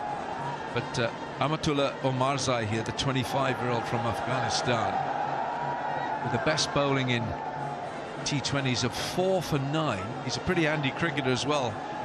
Smashed 149 not out against Sri Lanka in Pallakeli last year. So what a cricketer he is. This contest right here. Oh, bit of cat and mouse, you'd think. Yeah, just it made his mind up on Omarzai, and then with Cox moving all around the place, decided not to bowl it.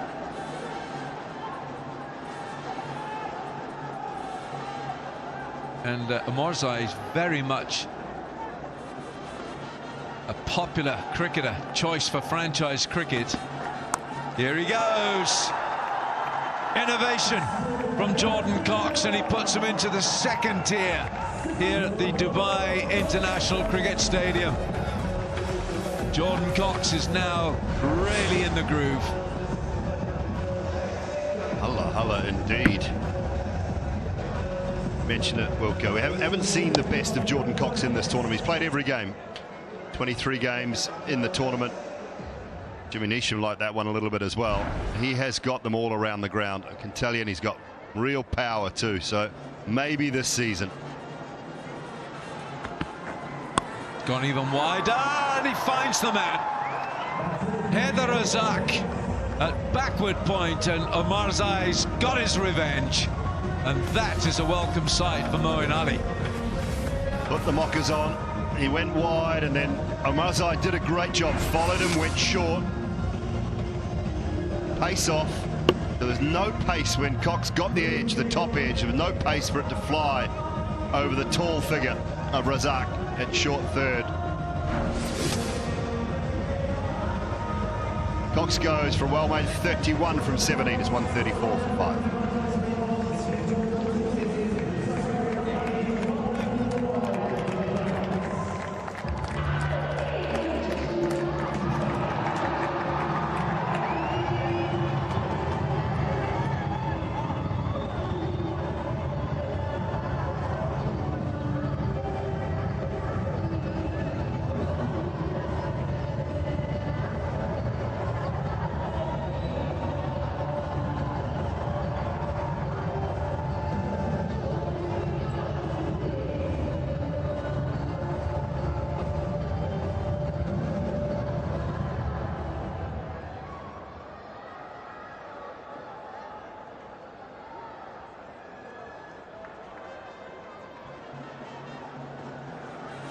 A bowler always feels great.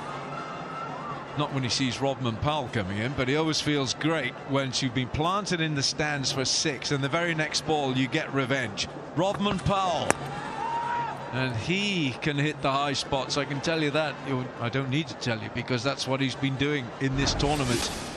But this is the ball. He's gone a bit wider, taken pace off it, and Jordan Cox has to wait for it. He's never in control of the shot. And he finds the big figure of Heather Razak. He's almost got too close to it, Walker. Had he been further away from it, would have been able to free the arms a bit more and maybe get more power into it. Oh, how about this? Omarzai hits the woodwork. Might even be plastic these days, but we'll say woodwork.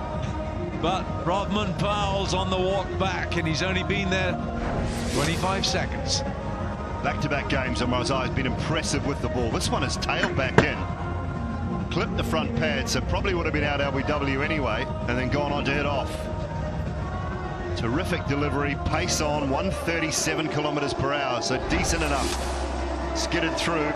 Short stay for Rodman tonight. He's gone, and it's 134 for 6.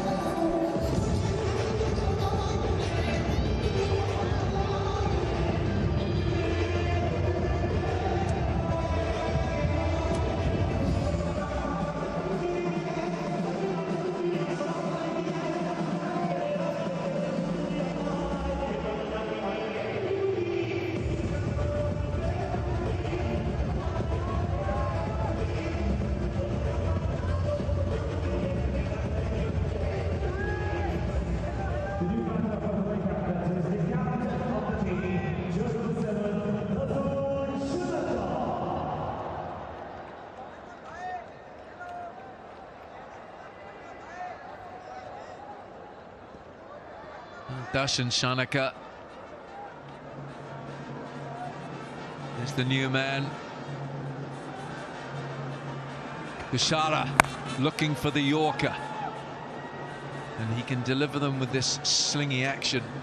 Darshan Shanaka has got a pretty impressive CV for T20 cricket. He's got 3 T20 centuries, and he's coming in at 8 in this Dubai Capitals batting order. Strike rate of 142, 300s on the T20 resume. Yeah, he's a quality striker, particularly at this time of the innings. In this tournament, his numbers at the back end of the innings are very good.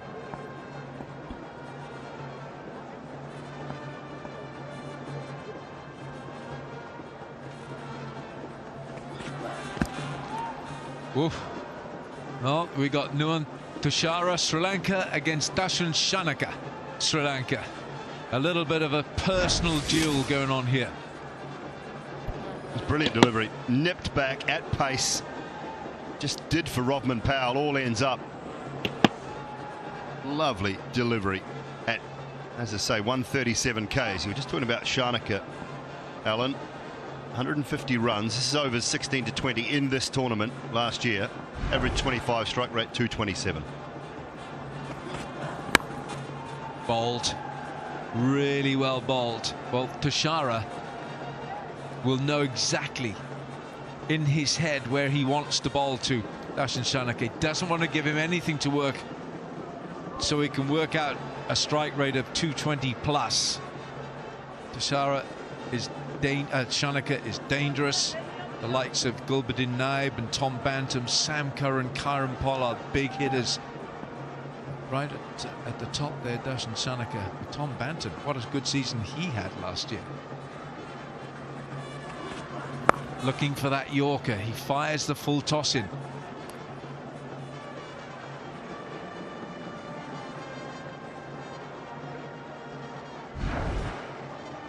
Now Sam Curran, skipper of the Vipers. How about that? A contender for Cycle Hub catch of the season, and he just takes it so nonchalantly. And how about that then, Gulbuddin? Wonderful from Sam Curran. Vipers play 2-1-2, going well. It's a toe ender. They've just fallen away massively. Look at those through the middle. 2, 3, 2, 8, 3, 9. That was brilliant, simply brilliant from the Giants bowling group. Pegged things back nicely. Even with a big over the last over, they still shouldn't be chasing anything more than 155. And it should have been 175, 180.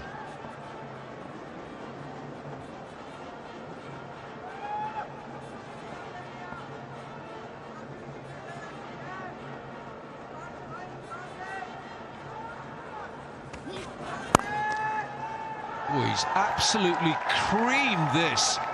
Darshan Shanaka showing what he can do. Tushara delivers a half volley and it's put away. 141 for 6.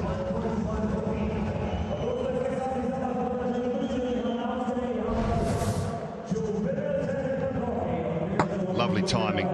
Wonderful bit of timing. There's the gap.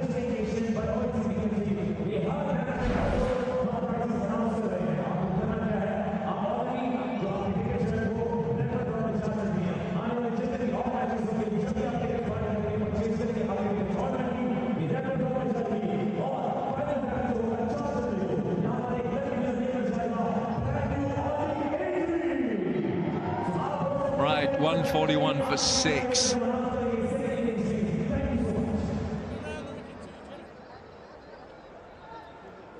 Jimmy Neesham, 15 from 12. Darshan Shanaka has come in late into the piece.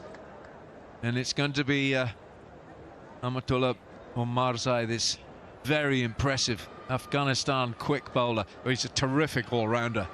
And like most of the Afghanistan all-rounders, they give it absolutely everything. Bulging chest, but bulging heart, and it's all heart Omarzai 3 for 27 in 3. Well, he hasn't put a foot wrong with bat and ball in game number 1, and now with ball first up, game number 2. Superb. That comeback, just mentioning, 5 overs 10 to 14, just 18 runs. And they were only at the time 2 and 3 down.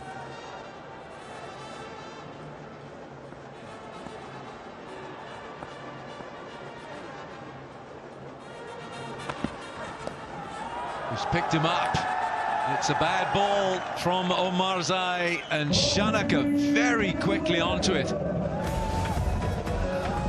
Thought that trying to bowl full to Shanaka is a better option, dropping it short.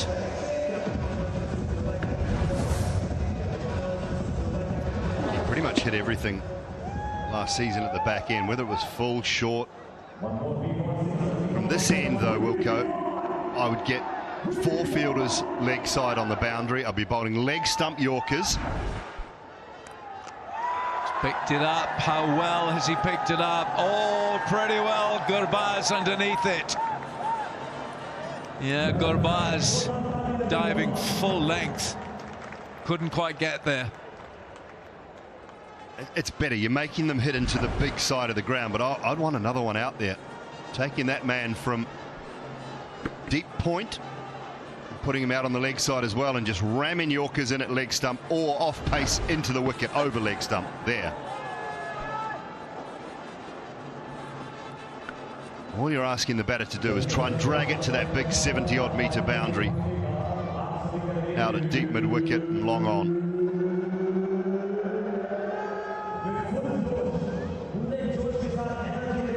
Did pretty well there, Ramanullah Gurbaz. He actually dived and got to the ball. So it goes down in his book as a drop chance. Short. I'm not sure he's got all of this. Yes, he has. Has it landed on those cushions or just outside of it? Is it a 6? Umpires want to have a look at it. Now, option okay, line completely wrong. He's given Shanaka enough room outside the line of off stump. Yeah, I thought this landed just a few inches over. Terrific shot.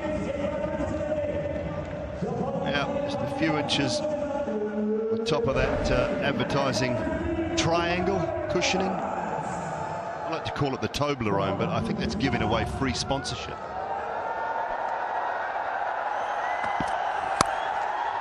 Gone up and over, a carve from Shanaka. A little flourish from the skipper at the end with consecutive 6s. 19 from that last over from Omarzai. And the Capitals with a bit of a flourish finish 160 for 6 in their 20 overs. Well, we've been praising him on Omarzai, but he's lost the plot the last couple of deliveries.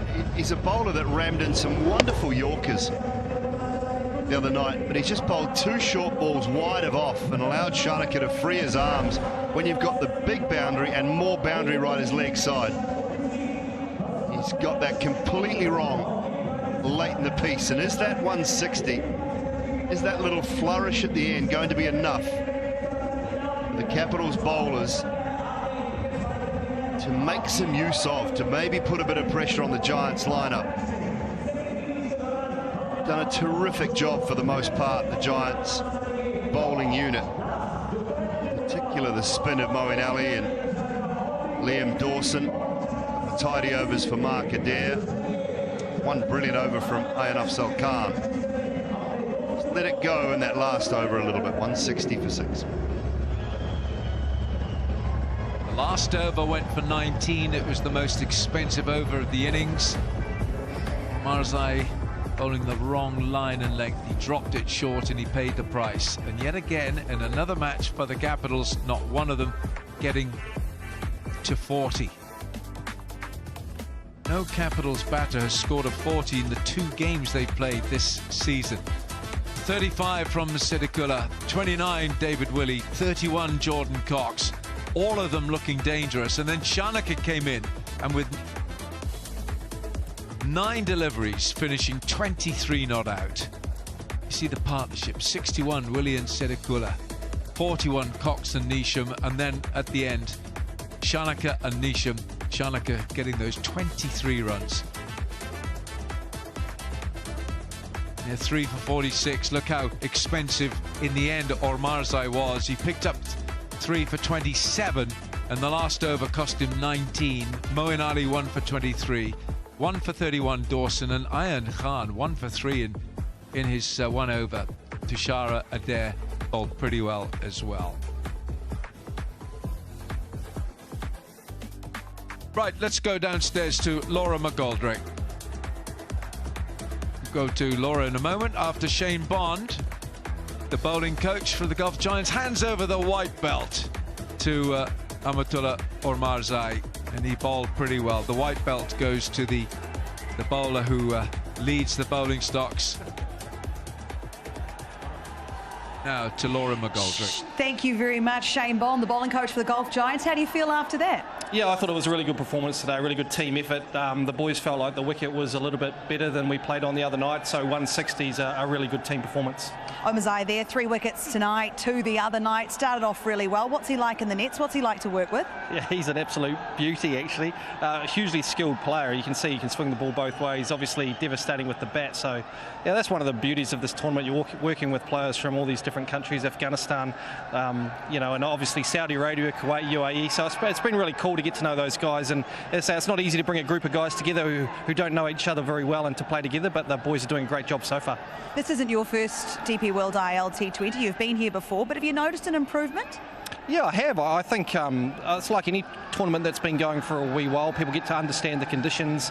There's some continuity in the team. There's some boys who have played together for a long time. I mean, our captain's Vincey's been the captain for a while, so he understands everything about the team and the way it rolls. So that helps. So yeah, it's nice to walk into an environment that's really happy and it's got a lovely staff, and yeah, it's been fun.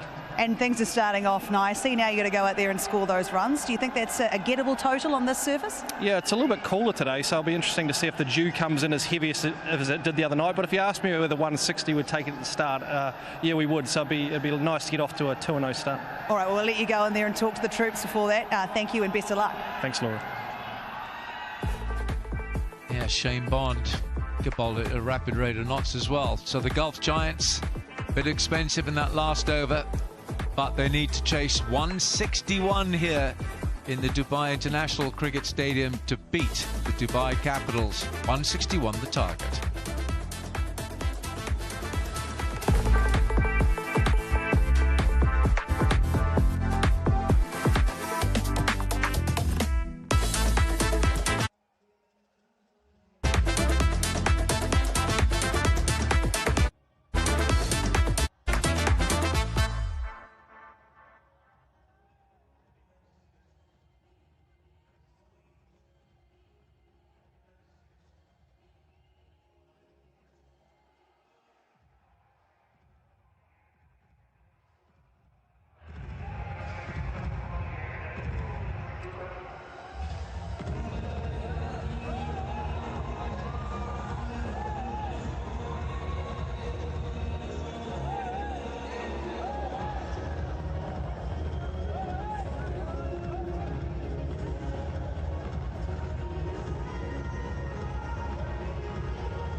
Well, the Dubai Capitals put into bat by the Gulf Giants skipper Moeen Ali. And they got off to a pretty good start, and then they faltered in the middle and then came strong at the end. Darshan Shanaka, the skipper, with a flourish, 23 from 9, 35 from Sedikula Atal, 160 for 6. They finished. 3 for 46. Ormarzai, he bowled pretty well, 3 for 27 he was, and his last over went for 19. A wicket apiece for Moeen Ali, who bowled beautifully tonight. Liam Dawson bowled sensibly, and Ayan Khan, 1 over from him. Why didn't he bowl another? 1 for 3. Well, they did get off to a very good start. Dubai Capitals, they didn't look in any problem whatsoever. And that was the first wicket. It was Ormarzai who strikes by getting the ball ricocheting onto the stumps. The ball was flying, and it looked as if the foundation was laid for a big total. And then Moeen Ali came on and applied the brakes. Yeah, this was the 10th over. They were 75 for 2 when that wicket fell in the 10th over. And they scored 18 runs in 5 overs. With the spinners on going through the middle. That was Liam Dawson taking a wicket, Gurbaz with the catch, and then Ayan Afzal Khan came on. He picked up 1 wicket in his 1 and only over. David Willey was the 3rd man out. They brought Jimmy Neesham in. He and Jordan Cox put together a little partnership, just tried to get things going towards the back end before Cox was undone by a wider, slower ball from Ormarzai, and then Powell went very shortly afterwards to a brilliant delivery that left Darshan Shanaka and Jimmy Neesham at the crease. They put together a reasonable partnership of 24 for the last wicket. The last 2 sixes, I think Ormarzai will be very disappointed with the line and the length. It allowed the Capitals through to 160 for 6. The Gulf Giants, they know what they've got to do to win this match. They've got to score 161. They feel the target is well within their range. 161 is the target for the Gulf Giants. We'll see their reply very shortly after this break.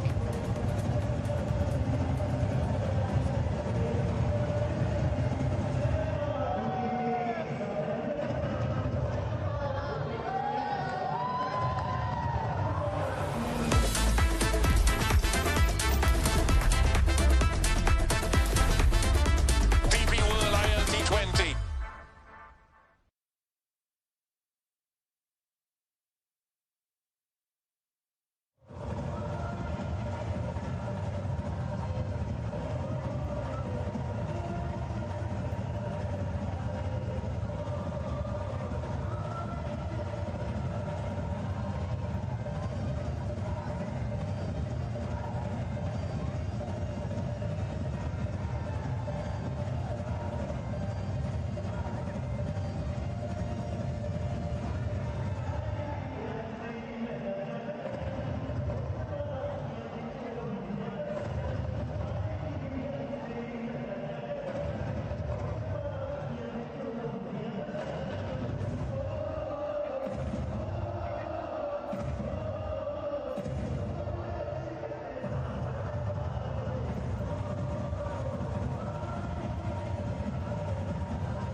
Welcome back. We're at the halfway mark of match number 5, Capitals and the Giants, and this is going to be interesting because there's so much to play for on this one. If the Giants get up and win, they'll go to the top of the table because the net run rate is so good.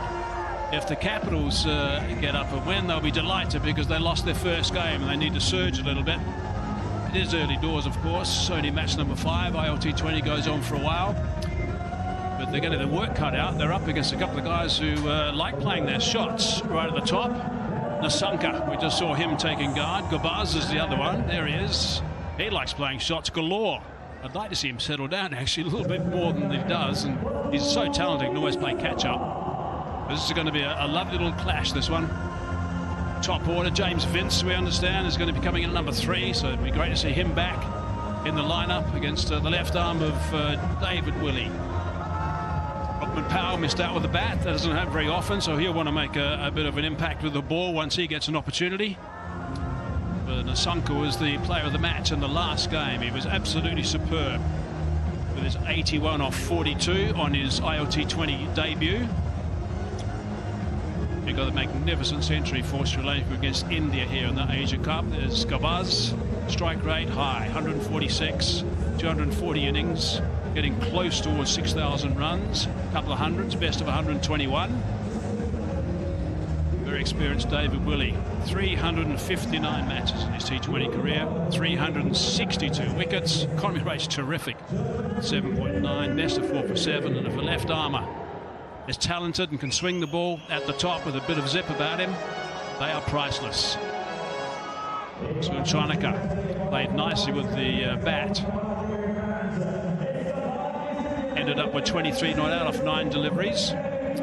From number 8, which is a little bit too late for him in my book. He's a very good striker of the ball, and he proved that again today. But 19 runs off that last over got them to 160, which is just a pass score, really. There's the leaderboard.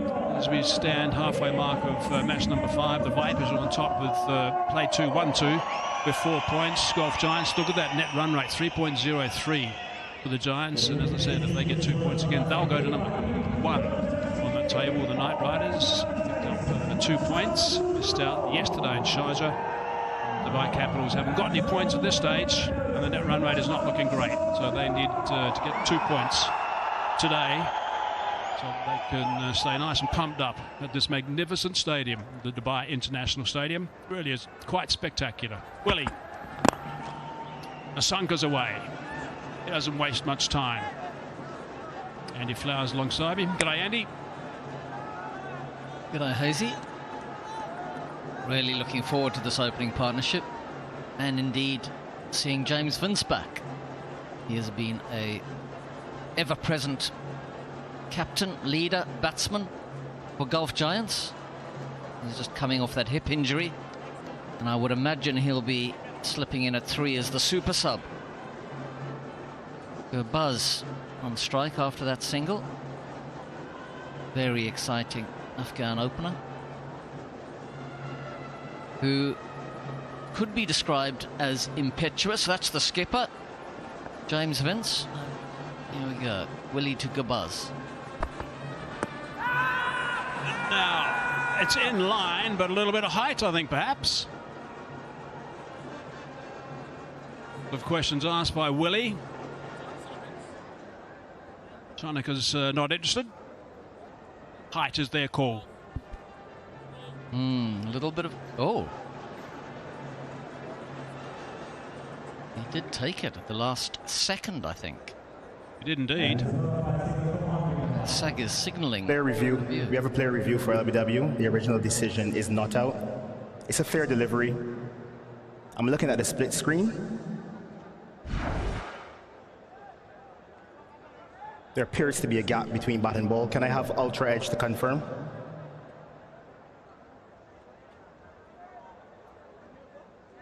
Here comes Ultra Edge. Gap between bat and ball, flat line on Ultra Edge. There's no bat involved. Can you move on to ball tracking, please? Leslie Reefer is the TV umpire from Barbados. Ball tracking coming up. Pitching outside leg, review lost. Ready to go back on the field to Martin.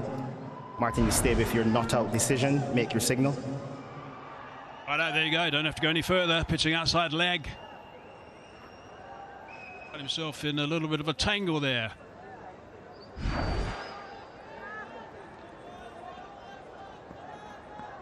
Disappointment from Willie.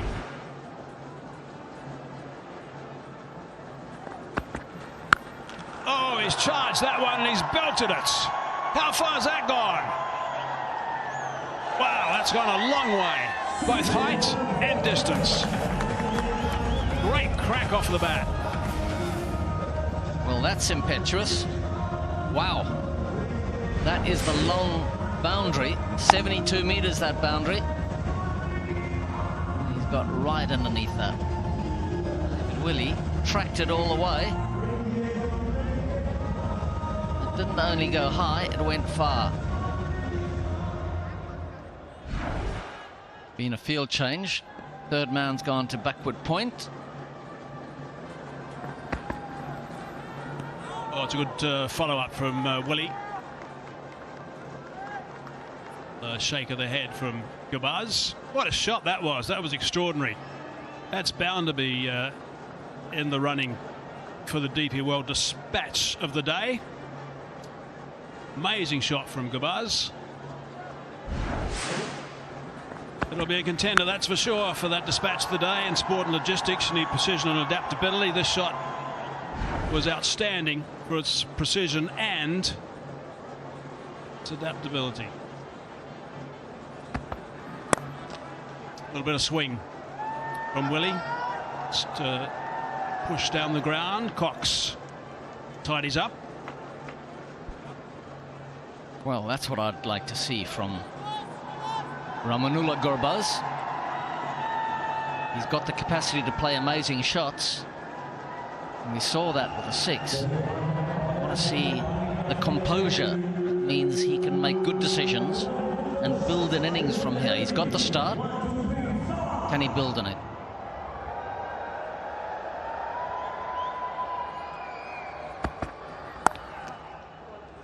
Took that away on the offside.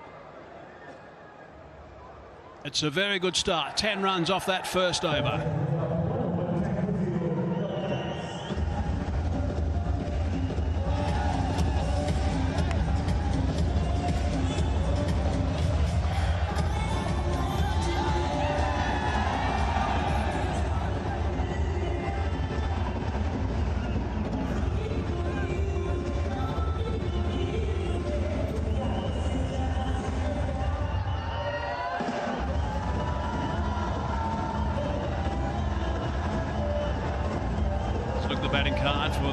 Giants, Sanku Gabaz, Erasmus, Moenali, he was brilliant the other night. Moenali played superbly. Amazai played beautifully with the bat also.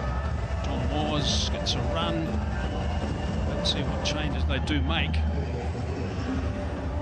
Further 151 required of 114 balls from here. And 60, as I said, is pretty much a average score batting first, as James Vince. Looking pretty relaxed. See a helmet nearby, or a bat or gloves. Is up. Over the top. Oh, what a catch! What a great catch! Jordan Cox. He is outstanding in the field. He's got a little bit of grin on his face as well. Why wouldn't he have? What a pluck that was.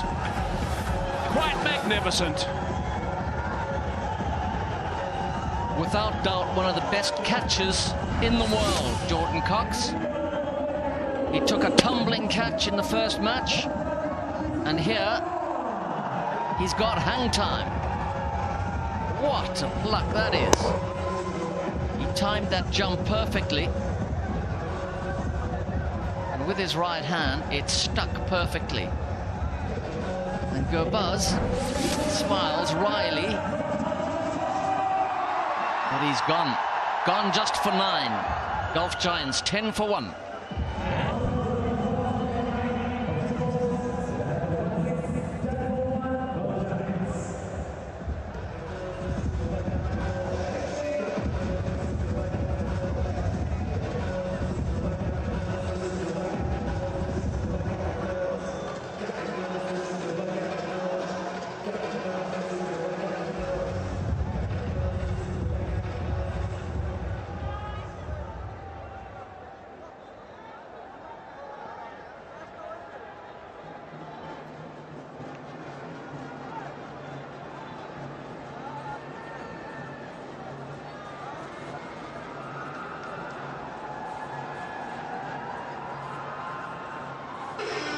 They've got the super sub introduced.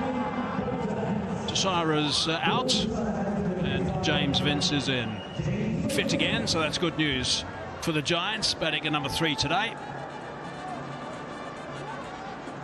Very, very talented James. Look at those runs. James Vince, 12,500 runs plus. Slight hesitation. Would have been okay had there been connection with the stumps. So Vince is away with a single. Well, another sharp piece of fielding from Cox for the run out, but this is the catch. Gurbaz looking to lift it over mid-on. So casually done by Cox. But to get that timing right, as he had to move sideways, going across the line of the ball, and stick one hand up, that takes some athleticism. Good eye, Cox. Talented batsman, talented fielder. That's definitely going to be a contender for the Cycle Hub best catch of the season. Hard into the ground. Crowd got excited, thought that was out, not to be. In a stylish and cool superbike, or a stylish and cool bike, whichever the Cycle Hub to the best catch of the season is going to be announced at the end of the tournament.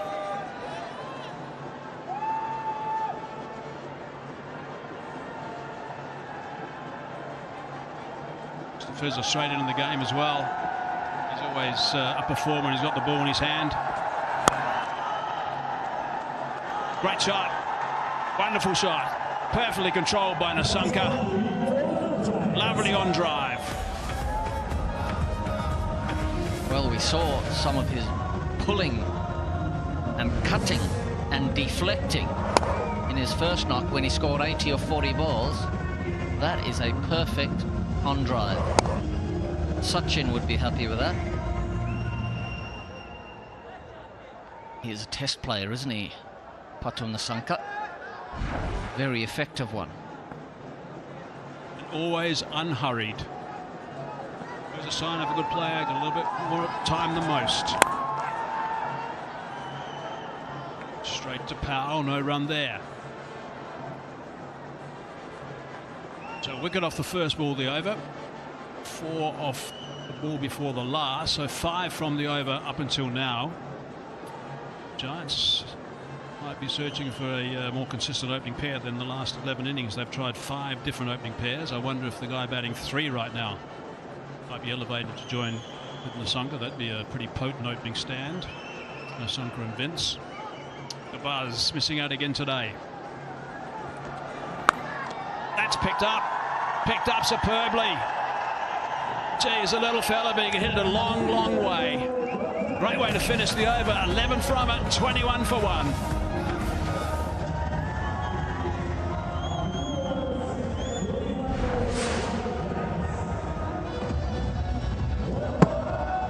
Wow. We saw a perfect on drive just a couple of balls ago. And there, he's just flicked his wrist at that. Perfect timing.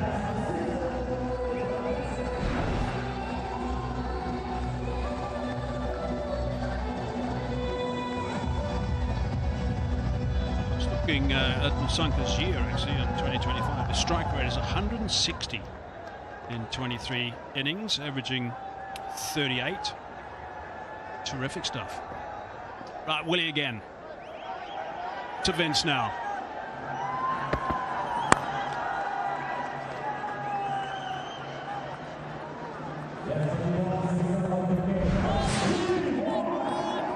This is the 6. He just gets underneath it with a flick of his wrists.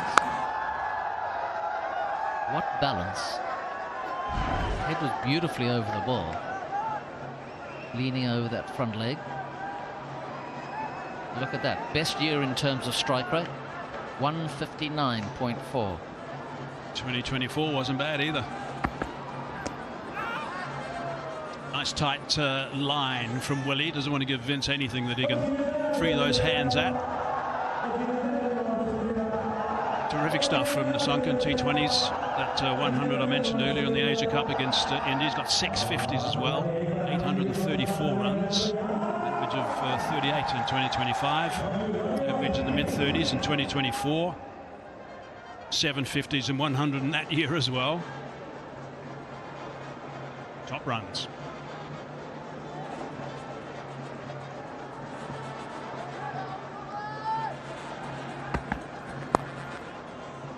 Tried to turn it square, couldn't do so.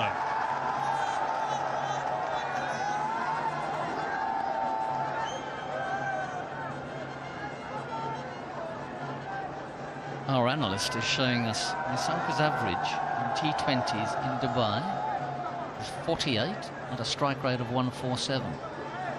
He likes being in Dubai, no doubt about that. First match, 81 of 42 balls.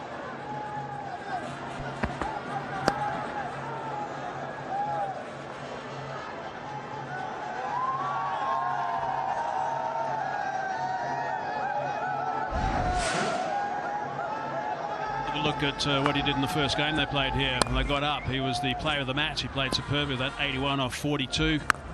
Played some magnificent shots, he really did. He's very strong on the leg side, didn't mind getting down to the seamers as well, go over the top. Really good connection. Tempo was outstanding. Meanwhile, David Willey has got 4 dot balls so far in this over. Vince decides that he wants to join the party as well. He's gone over the top, a couple of bounces and picked up a 4. Well, it's really interesting to watch Vince operate here. To come in off an injury, he missed the first game. Gets this 4 away, but he looks quite restricted in the way that he's moving. And in fact, the ball before that, when he was hit on the pad or thigh pad, there was an easy single to be had and he turned it down. I'm not sure how well he's going to be running between the wickets.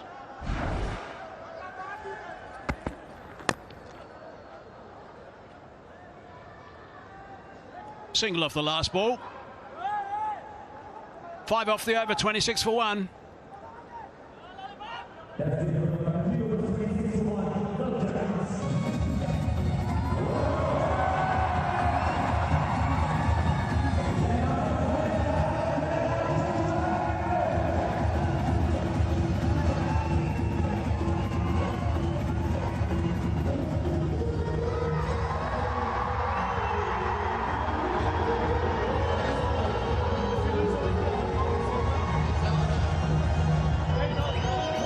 Halfway through the 1x bat power play now for the Giants. It's a very crucial time, of course, for both teams to gain an early advantage here.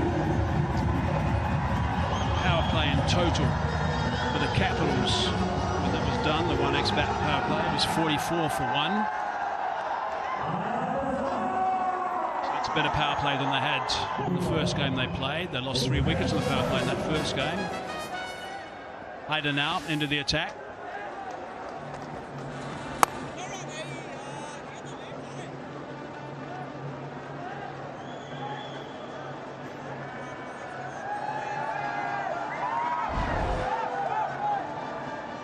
Oh, and Ali's, yeah, he's just doing a little check here with Jonathan Trott, actually.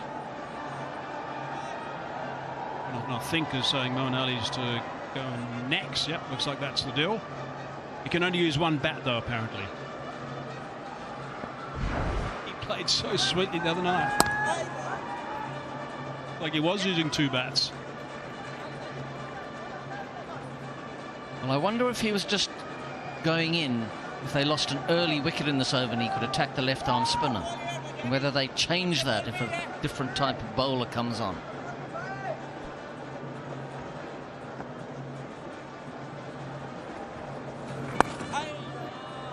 Just a tad leg side. Now we got a question for our Z viewers. Jawa Dikal Imampao contest question. Which bowler had the best economy in the DP World ILT20 Season 3? A. Sagar Khan, B. Tim Southee, C. Ali Khan, or D. Sunil Narayan? Answers and the winners tomorrow. T's and C's apply. It's kept a little bit low, skilled on a fraction. Hazy, Vince is moving terribly. He's hobbling between the wickets when he has to run. And he's not moving properly when he plays his shots. I don't know how wise it is that he's playing this game. Might hamper things if he's not able to scoot between the stumps and ones and the twos and buzz out there like it normally does and hit those boundaries freely. Top over so far, just a couple from it.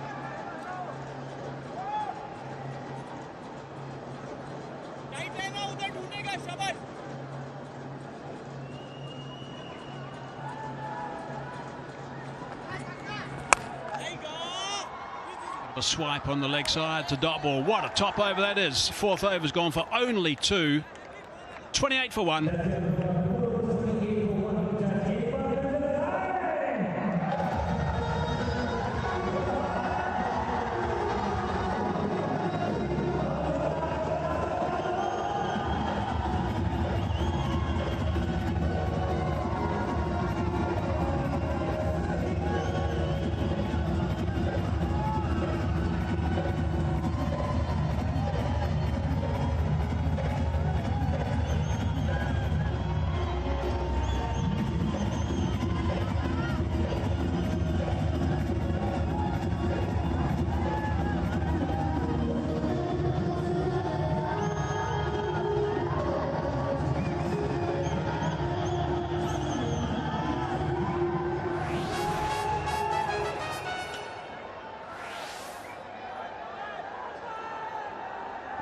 Jimmy Neesham, New Zealander. It's picked up by Nissanka. Not well enough because Hemant Badani has made a great catch. Unfortunately, he's the coach. I just wonder whether he was walking around the boundary, minding his own business, or whether he was actually in the dugout and took off to catch it. Made it look very simple. Great shot though. Just into the surface and he's flicked it. Nice work. Very fine all-rounder in his day, Hemant. Oh, that's better. He has really caught hold of this. Nissanka is putting on a show, and we're privileged to watch it.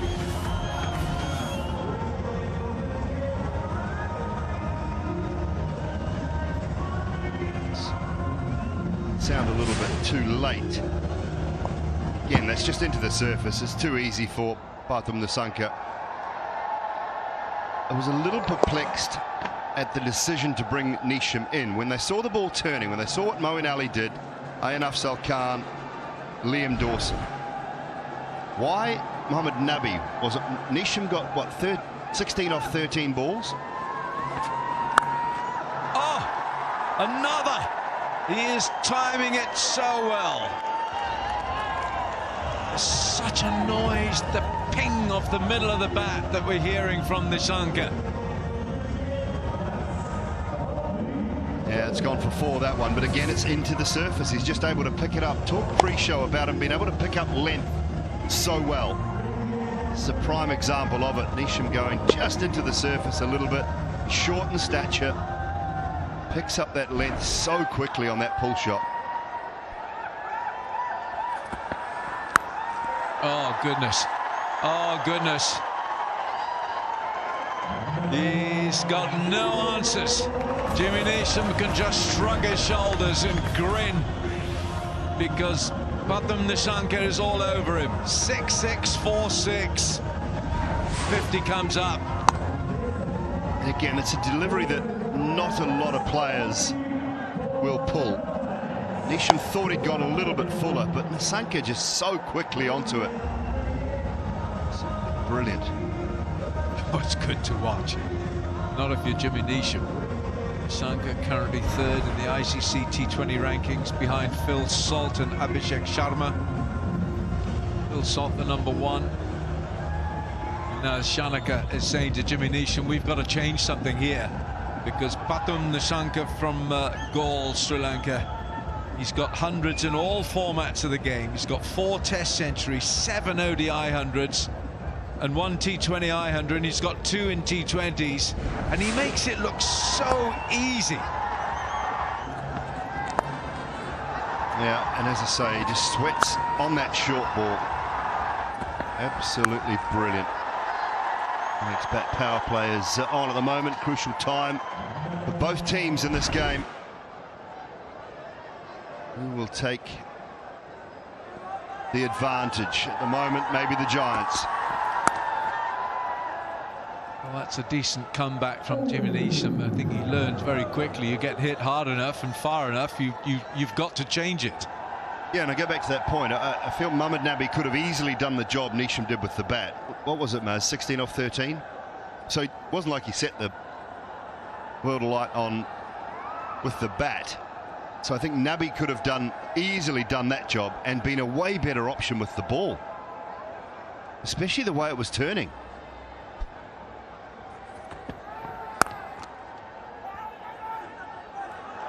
Oh dear, the keeper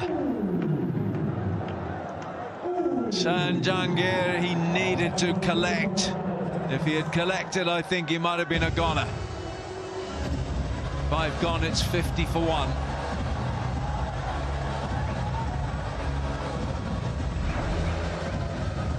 I was well and truly out. It committed. Vince came and then sent him back. In that situation, I mean, I know it sounds tough, but James Vince should have gone there. He should have gone there, because at least then he would have been the one run out, not Nissanka.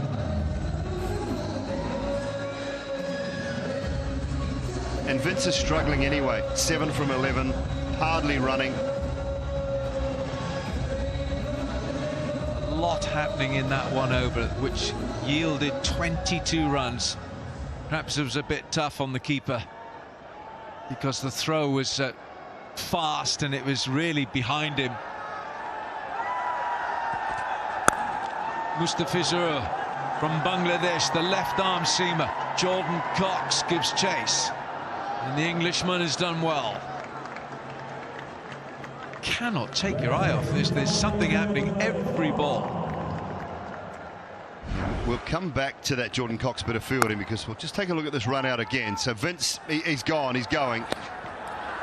And I think he had to go there because he's really struggling between the wickets. I know that last shot was a lot better.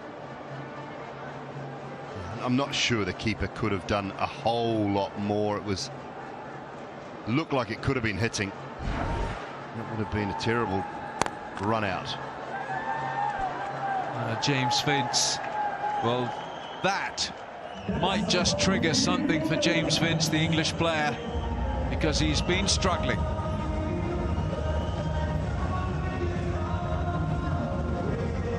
.106 fours.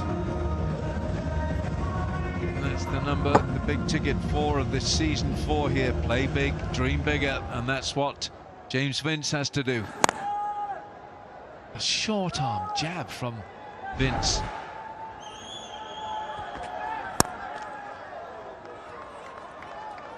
Yeah, I think with the fact, when I talked to James Vince a couple of nights ago, he thought he was at least 2 games away. So I'm just wondering whether it's a little early, whether he's rushed back just a little early. And wants to play, I get that, but he's hindered with his running between the wickets, which then takes a little bit away from Nissanka's innings as well. I think he's just got to start hitting a little more here.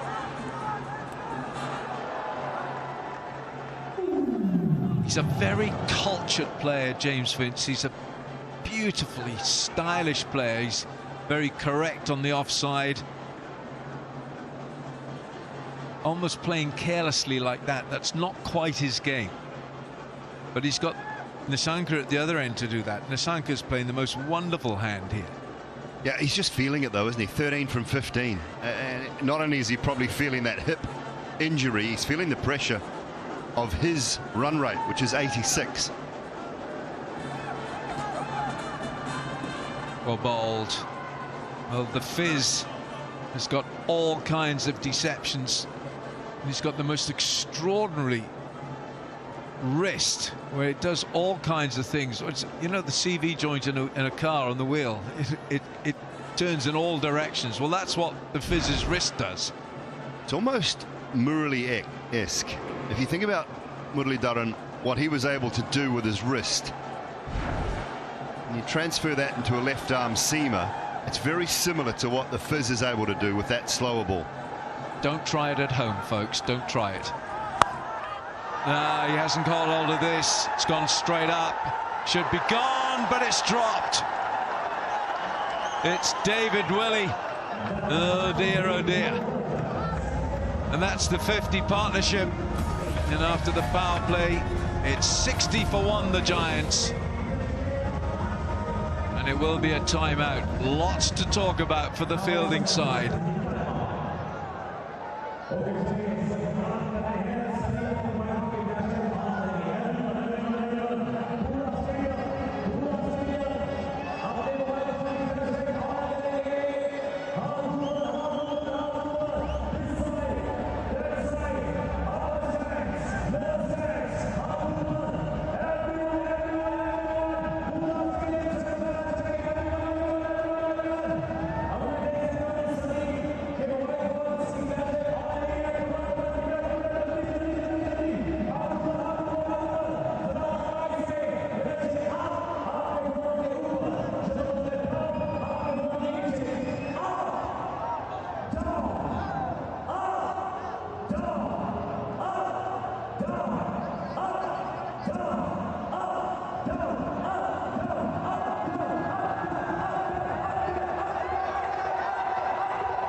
Well, 2.5 minutes, and there was quite a conference out there with the Capitals players, because this man on screen here, Pathum Nissanka, the 27-year-old Sri Lankan, is carving their bowling. Now, Solemn Kiel, the wrist spinner. Bakar Salam Kiel, another Afghanistan player. How many have we got on show tonight? Got to be 5 or 6.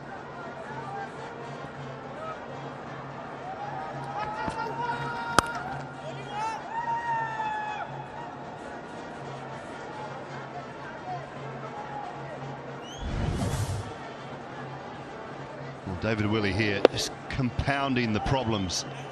Yes, the catch goes down, but it just spins away off his chest and goes down to the boundary for 4. Just watch it, goes through the hands, hits the chest, and then spins away down to the boundary. Nicely played, James Vince. Very deft touch, just helps it along its way, and Rodman Powell gives it an escort all the way to the boundary cushions for 4.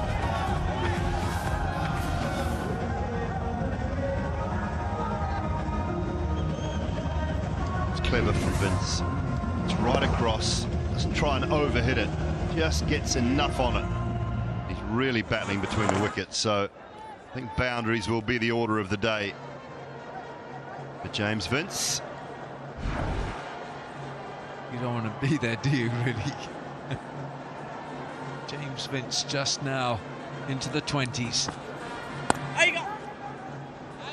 He's in no physical condition to make any quick single. He really can't. He is, every movement is, it just looks awkward.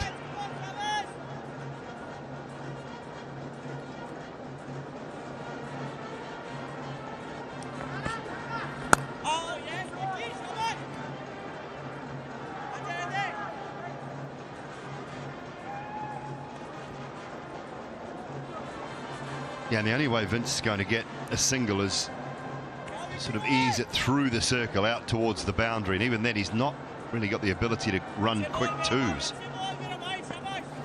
It just takes away the quick single option for Nissanka as well.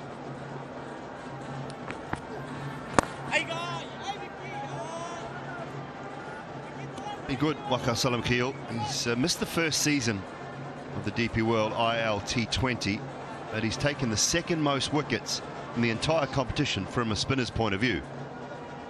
So Hasaranga is at the top of the tree. Salam Keel 25 wickets in just 22 games. Oh, Aju.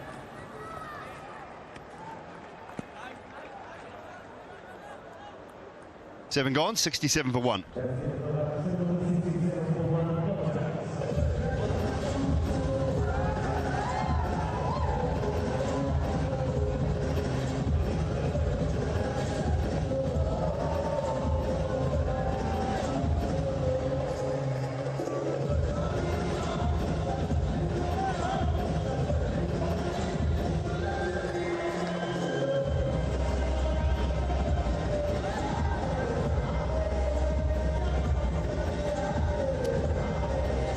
Willie 2 overs, Mr. Fizur 2, 1 for 21, Haider Razak 1 over for 2, and Jimmy Neesham was carved to all parts. And Nissanka 1 over cost him 22.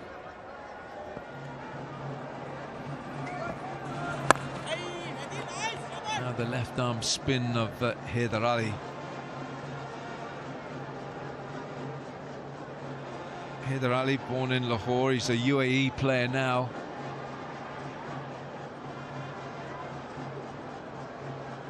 Or for 16 his best in T20 internationals. That was in July this year against Nigeria in Entebbe.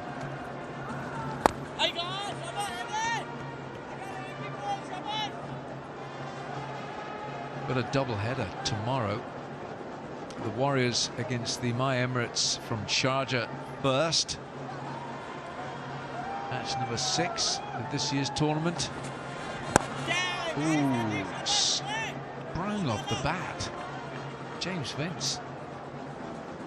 Okay, because there's no mid-off, it's just a long off. And then the evening match here in Dubai, it's the Dubai Capitals. We're going to see them again against the Abu Dhabi Knight Riders. So a double header tomorrow.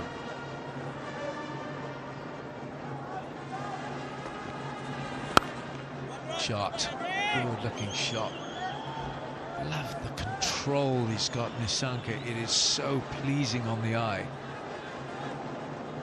There's a lovely timer of the ball. It either gets deep in the crease, it's well forward. Out of the tournament in a great fashion. James Vince is struggling here. He can't move around the crease. Certainly can't take any short singles, quick singles. It's because he's got this hip problem. It's hit in the hip, isn't it? Playing in the Abu Dhabi T10. Short, and he can't go anywhere with it. Look. Cannot go anywhere. And that's 8 gone, and the Giants are 71 for 1.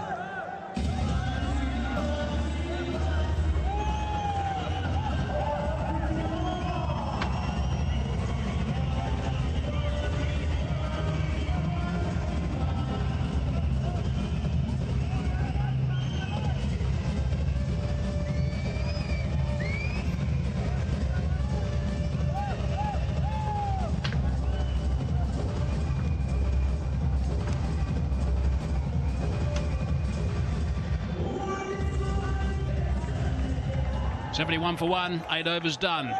Required rate from here is 7.5. They've been going quite nicely to shade under the 9 mark. Was before us been talking about James Vince and how he's certainly struggling out there. I just think he's got one option really, is to try and score as many runs and boundaries as he can, and he happens to take a risk or two and happens to get out. I guess that's just how it's going to be, because he's 25 of 26, strike rate of 96, which is not the way he normally plays. See, he's a little trouble just watching him there. Chip down the ground, safe. A rare loose shot from Nissanka. He played so well so far for 39 of 18's delivery. I think he was looking more toward mid-wicket and then couldn't really pick the length, and then he sort of chipped it. Lucky they didn't carry. Yeah, you're right, James Vince. Clearly struggling, and is Nissanka was really doing the bulk of the work, or really keeping this run rate going. He needs to go for those big shots.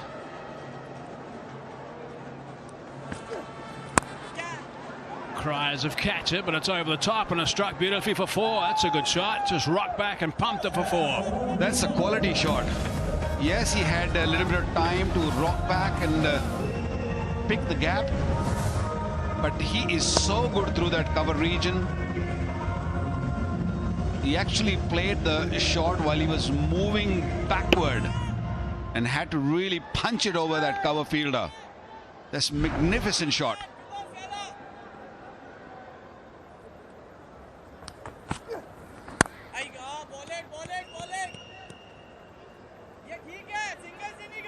To Cox down the ground, just strolling through for 1. Amazai, of course, is someone who can come in, and if he plays as well as he did the other day, it'll be quite extraordinary, because he's someone who's in rare form at the moment with the bat. We're wondering about perhaps pulling in Vince and replacing him with someone who's fully fit, because you don't want to influence Nissanka also. He might feel he has to extend himself a little bit more than he normally does, and that's plenty too, by the way. His strike rate's 216 at the moment, but he's got to stay in his own little bubble, play normally. Now that would normally be 2. Yep, they're going to come back for 2. Hobble back for the second. 9 done. 80 for 1.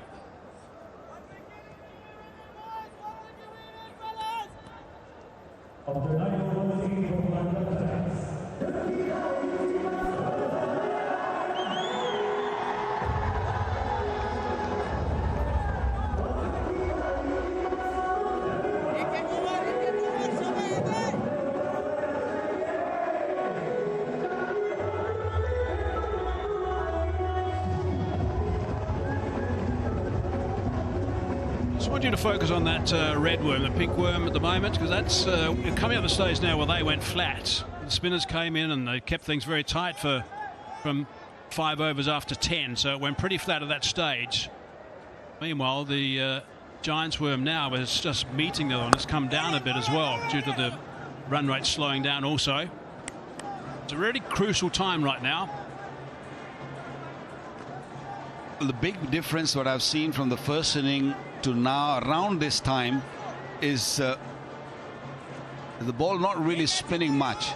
We saw Moeen and Dawson both spun the ball, not seen much spin this evening. Maybe it's just a little bit of dew there, ball coming straight off the surface and it's easy to bat. It doesn't look very wet or damp, but I feel that, you know, there is a little bit on top of the grass which makes the ball a little greasy, not wet but greasy. Yeah, and it can't, because of that it can't grip. I've seen 1 or 2 of the players just drying the ball a little bit as it comes to them. There's obviously a little bit around, but these days the guys are pretty good working with a ball that's not absolutely saturated. Got that away. It should be able to come back for the second. Limp back for the second. Powell. isn't it a big risk? Vince sort of running around there. There you can see a small whitish pebbles, which you can see that there is a water on top of the ground. Although they have sprayed the ground, which keeps the water going down on the turf rather than staying on the grass. Oh, almost. That was a little risky, but inside edge might go for 4. Yes, it's gone for 4. Lucky Nissanka. Yeah, bottom edge. No chance of a catch being taken, so a little bit of good fortune for him for it to go all the way for that boundary. Yeah, bottom edge, right between the legs. Should have kept his legs together.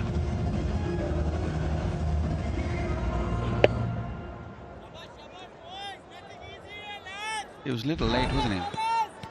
Just a little late in closing those legs.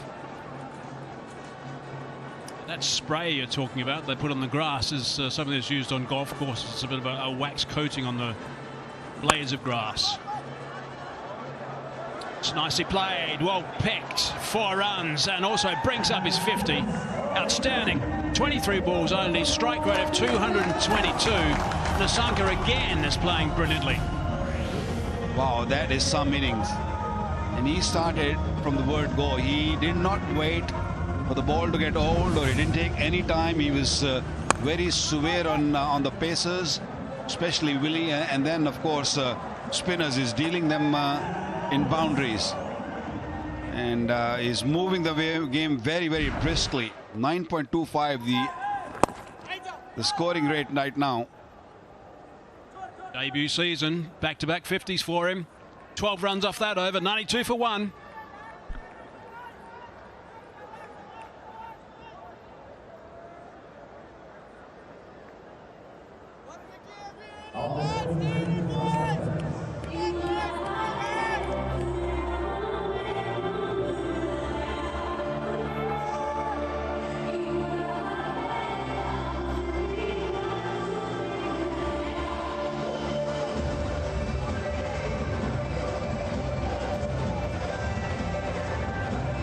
Summary, Capitals 160 they got, which is pretty much a par score, batting first. City Quala played pretty nicely for his 35 off 25. Cox got in the 30s. No one getting past 40 again for the second game in the row for the Capitals, which is a bit of a problem. Amazai was really good until he went for 19 in his last over. So it got him to the 160 mark, and the Giants now 92 for 1. Salim Keel again. And that's heaved away for a boundary first ball. Puts a bit of pressure on things.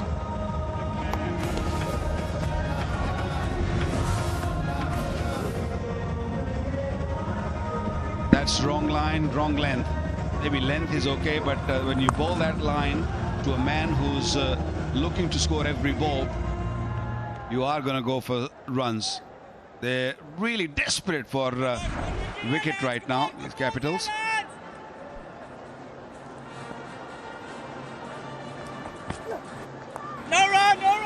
Nicely bowled from Salim Keel. Now that's where you want to watch from. That's the DP World Smart View box. They're the best seats in the house, giving the smartest view of the action on the field. Looking pretty comfortable up there. Great spot to be.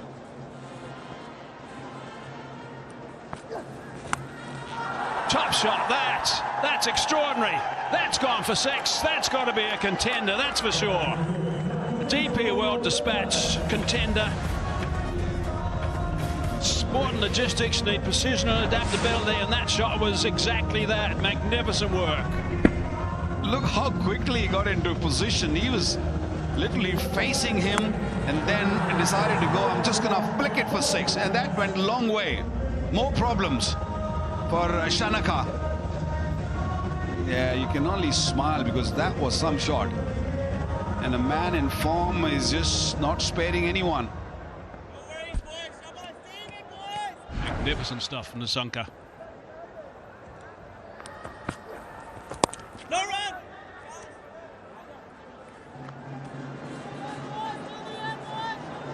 So 10 runs off half the over.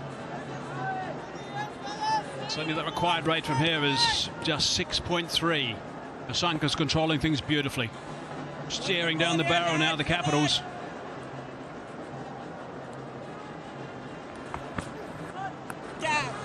Set that sweetly too.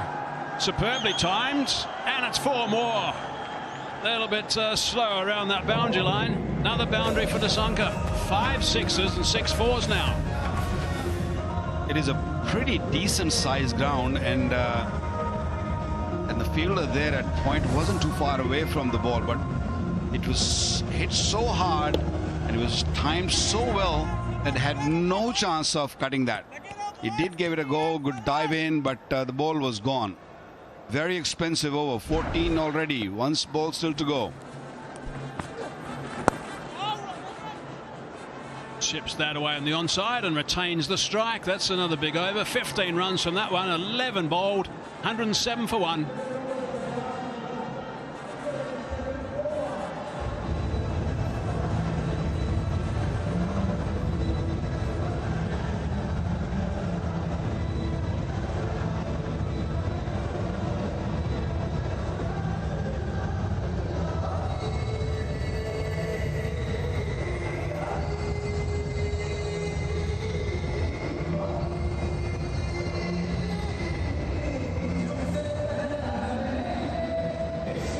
Manageable now, 6-0 from here. 9 wickets in hand. Vince 31 off 30.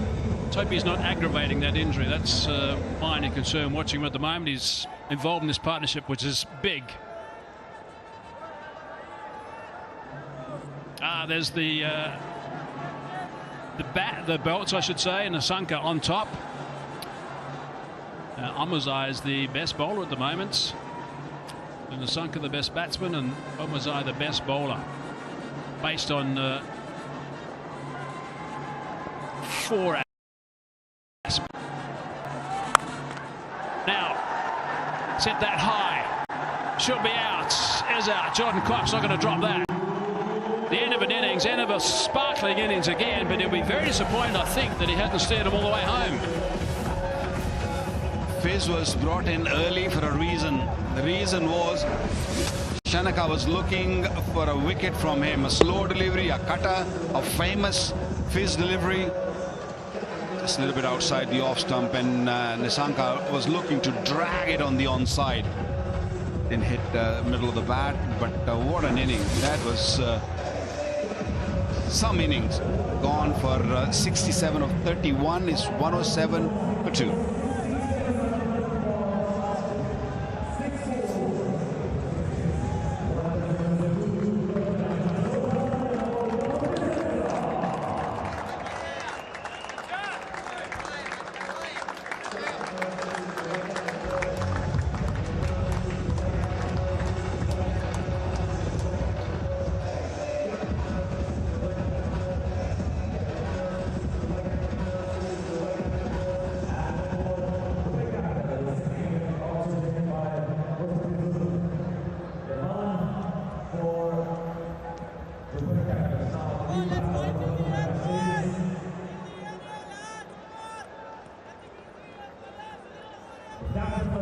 Now led superbly in their first outing. Also the captain, of course, on that occasion. He's now joined James Vince in the middle, just a shade over the 6 per over required from here. So it's in control for the Giants. They win this game because their net run rate is so good. One with 32 balls to spare in the first game they played against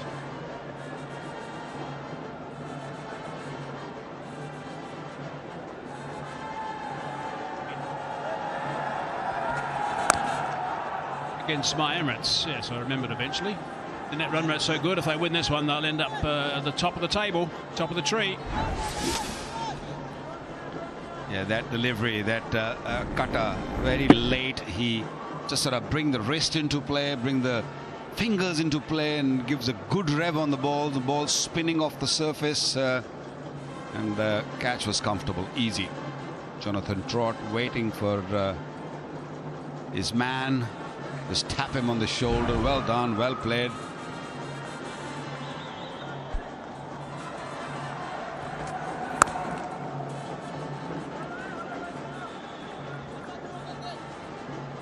quite an easy equation for Moeen Ali and James Vince. I think the reason why James Vince still out there is that till the time Nissanka was there, he was just looking to hit those big shots, and Vince was just taking his time. I think the idea is to just you play the anchor role. You don't have to run hard. I mean, he has run a couple of quick singles, but he doesn't need to do that. Things are in control. So let Moeen do the bulk of the work. Oh, did it carry? Oh, did it carry? I think he just dropped in front of the wicket keeper. This would have actually brought the Capitals back in the game. It was quite a healthy nick. It just dropped short enough. Slow delivery from Mr. Fizzer. His 360-degree wrist. Good job. 2 for 22 he's got. 2 balls left in this over. Short ball. Vince gets on the pull. Just settles for the one. So pushing that hip and scampering back, which is probably exactly right at the moment. The only big issue Moeen can face is Vince being out there, is that if he gets himself more injured, and that's going to be a problem, because he is a key man going forward. It's just the start of the tournament. Do you want to carry on with him? Do you want to take that risk? Well, at the moment they are taking it. I guess the injury is not that big. A dot ball to finish. That's a really top over. A wicket and just 2 from it. 12 done, 109 for 2.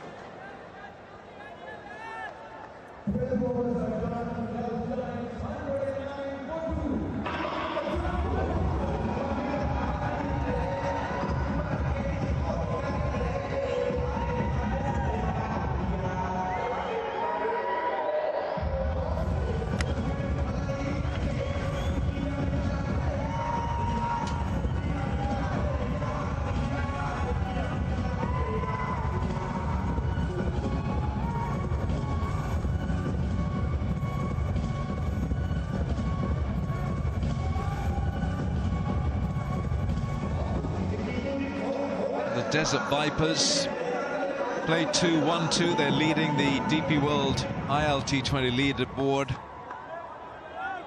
The Gulf Giants are looking to make it 2 out of 2 here tonight. 109 for 2, 52 required. Here's Shanaka. The skipper's brought himself back on. Shanaka, who gave the innings a bit of respectability with a flourish at the end. 23 off 9 he scored.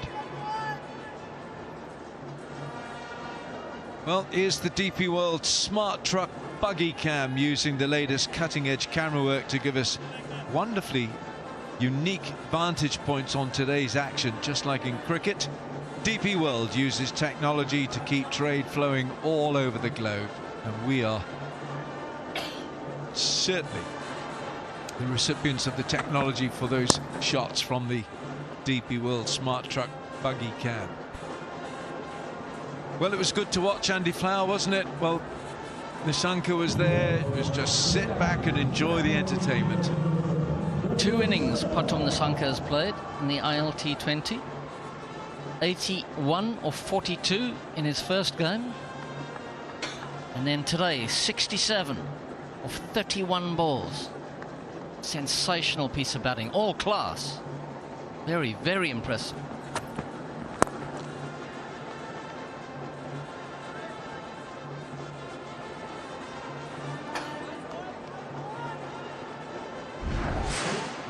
Just sit back and watch and admire the quality of the ball striking from Nissanka.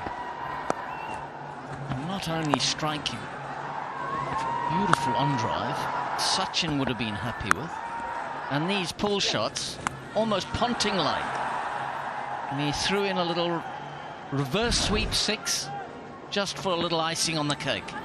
Oh, that's gone. The little edge to the keeper. Moeen Ali's on his way. Shanaka, the skipper. Yeah, the umpires just having a little nod. It carried, and Shanaka, the captain's weighed in, and he's got his opposite number. Well, it's great that the captain came on at this juncture. They needed a wicket desperately, and he took it upon himself to take it. There he is, offering width. And a nick nicely taken by Shane Jahangir with the gloves on. Moeen Ali, who's in very good form at the moment, misses out today. Just 2. 112 for 3.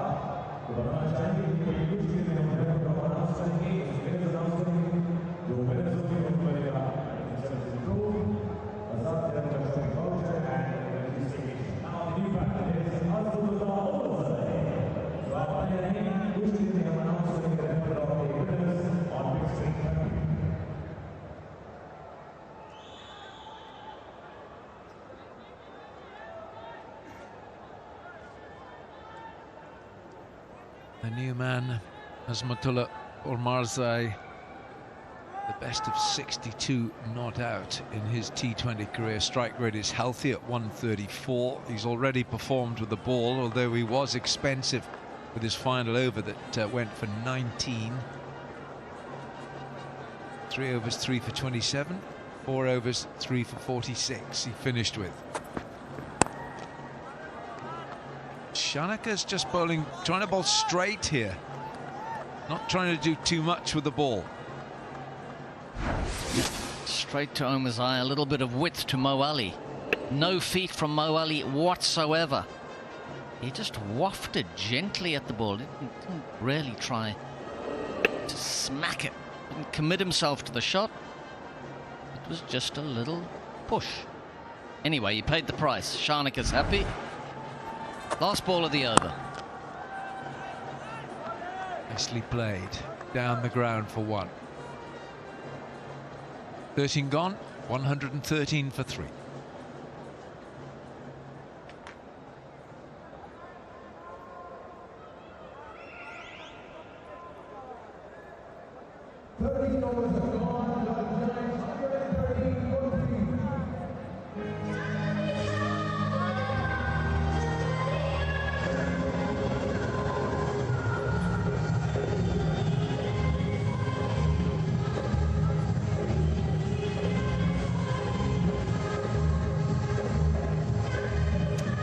Golf Giants, in the last 12 balls that have been bowled to them, lost 2 wickets. They've only scored 6 runs and no boundaries. The Capitals have put a break on the momentum, certainly getting rid of Atum Nissanka. He was just taking the game away from them.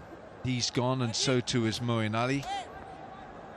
James Vince is way short of his best in terms of fitness, so he's battling.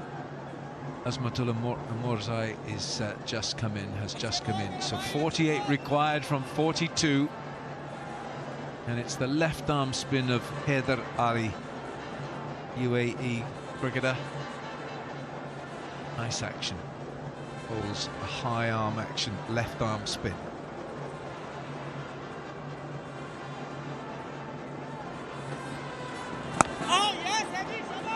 Yeah, nice solid action. Certainly accurate, isn't he? 3 overs, 3.1 overs now. 1 for 18, he's been tight. He'd like a little wicket in this last over of his. Tell you what we did see, Omazai, the new batsman, he really took his countryman Rashid Khan apart. They last played here a couple of nights ago, didn't they? Absolutely spanked him everywhere.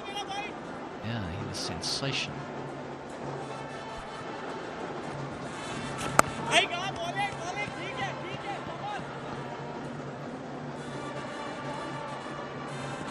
Darshan Shanaka's just deployed himself here. He's on the square. He's just in this short extra position. Jimmy Neesham is lurking as well, but Chanak just came into a short extra position. He's out of there now because he's bowling to James Vince, but for Omarzai, he came into that catching on the drive position. Jimmy Neesham still looks a little shell-shocked from that over he bowled at Nissanka. Well, those kind of shellackings tend to stay with you until the game's finished. As a bowler, I know, because you know it doesn't go away, Andy. It's a bit like a drop catch, I reckon. Drop a catch, it just plays on your mind forever, doesn't it?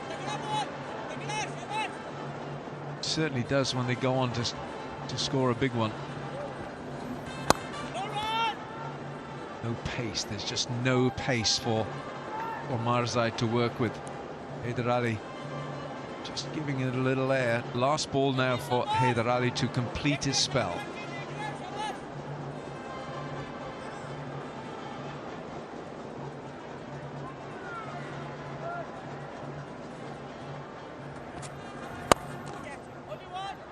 Uppish. Keeper is shouting, the keeper is shouting, only one to concentrate the efforts of the fielder. 116 for 3, 6 to go.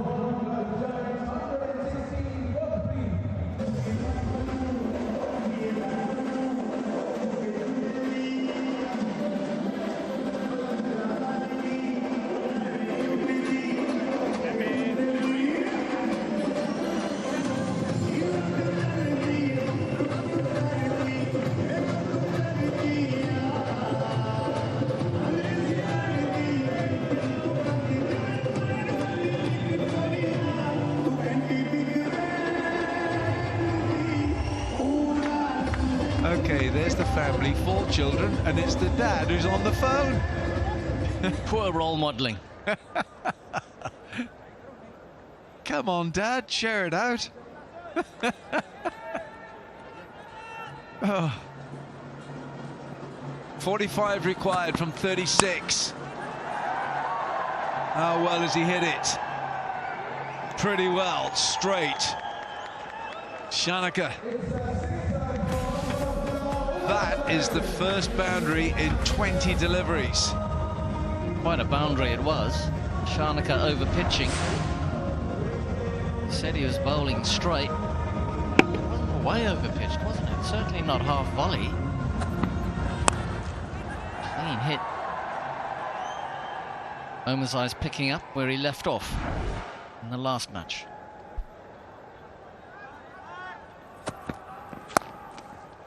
Makes a little bit of room for himself, and he'll collect 4 this time, using the little extra pace from Shanaka. Happy looking Trot in the dugout area. Trot knows Omarzai really well from his international coaching position with Afghanistan. That's why he's recruited him. The grimace from the Dubai capital skipper. Around the wicket this time from Shanaka, trying to change things up. Well, Gulf Giants cruising now. It's a good position for James Vince to be in. He's been struggling, hobbling between the wickets, grimacing when he's playing his shots. But he's still there. He's out there at a runner ball. With no run rate pressure, he can continue just cruising. He doesn't have to push himself too hard.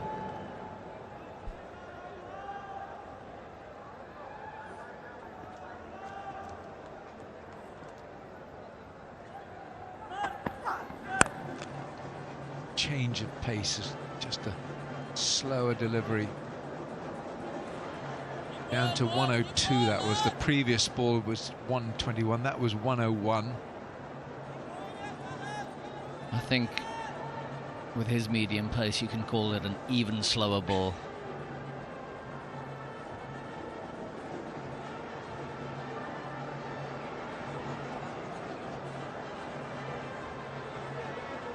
Jonathan Trott with Andrew Puttick, his batting coach. Good bouncer from Shanaka.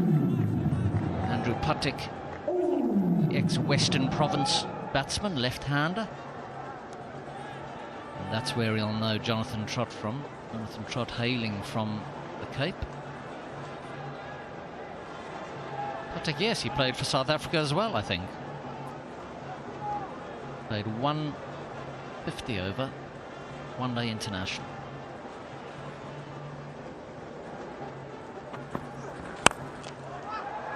Marzai goes down the ground and he finds the fielder. Shanaka strikes. David Willey is the catcher.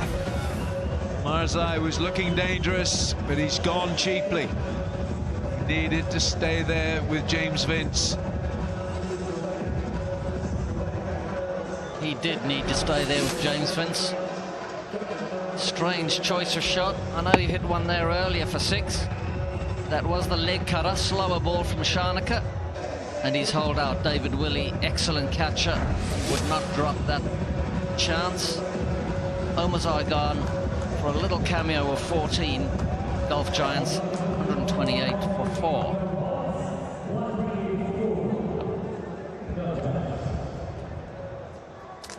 .33 runs required from 30, and the umpires will tell us we'll have a timeout.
Timeout.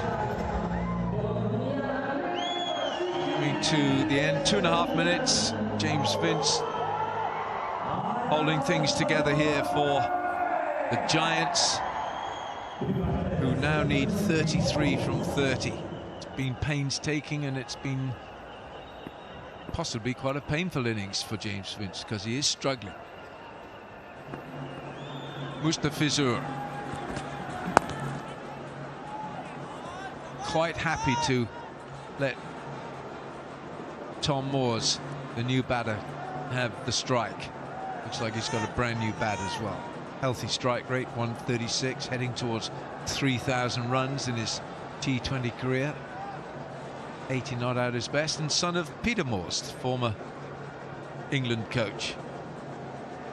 Yes, Tom Moores, an exciting young batsman from Nottinghamshire. I had him recently in the 100 in England. He was batting in the middle order for us. He's quite an impressive player. He's made a leap in his game just recently. He seems to have worked something out, and his game is clicking.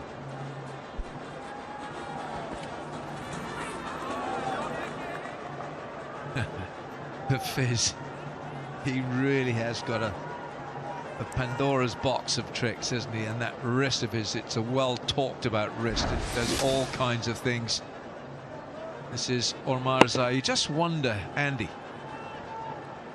Omarzai he's got the game. He was dominating, and then he plays this. Yeah, a little nice not out was waiting for him, wasn't it? Mustafizur just for a moment thinks that's pretty good. What do you reckon? He's asking the keeper.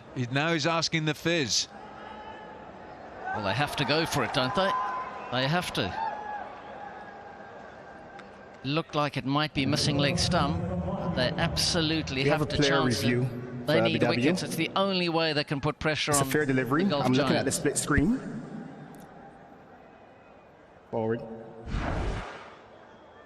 Forward. The ball is quite close to the bat. Can I have ultra edge to confirm?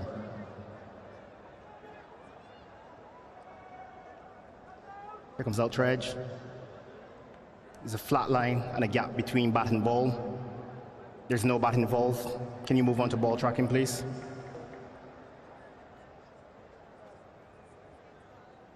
Ball tracking coming up, pitching outside off, impact in line, wickets missing, review loss, back on field to Akbar. Akbar, you stay with your not out decision, signal. Yeah, the angle that Mustafizur was bowling it from as well, he came quite wide, and to the left-hander, it's always pushing it down that leg side. It was a nice piece of bowling though, wasn't it? Slower ball first ball, which did Moores, and then that was distinctly quicker, rushed him. Moores crabbed across his crease a little. Vince on strike now.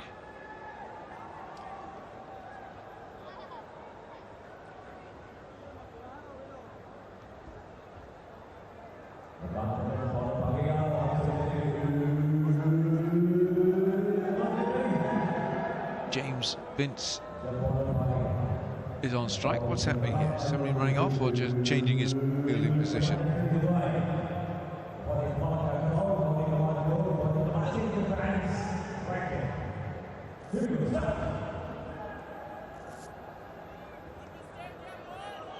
James Vince on strike. 31 needed. And Vince will have to settle for the one. He's not running twos. He can barely run one. Yeah, he was just pretending he was looking for a two there, wasn't he? There was no chance.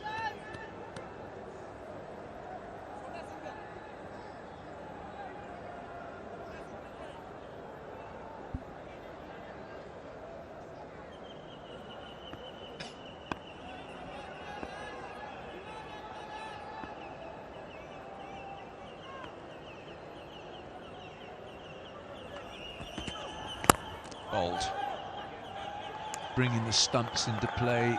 The Fizz looking for the stumps. Well, it's a nice opportunity for young Tom Moores to get into this competition. No run rate pressure at all. I know Golf Giants would want to win this quite quickly. And it's just a little opportunity for him to impress his new paymasters and also just get into the competition. It'd be nice to have a little not out in a couple of overs' time.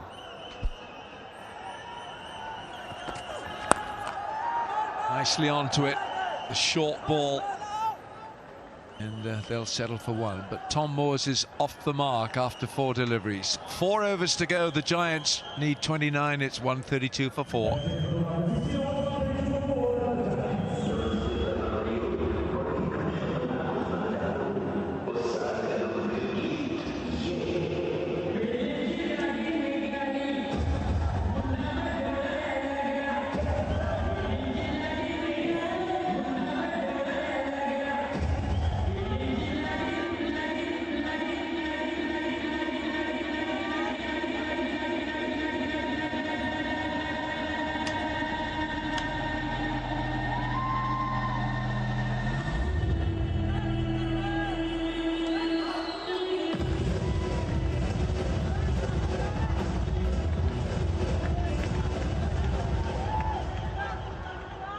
required rate pretty simple, you would think.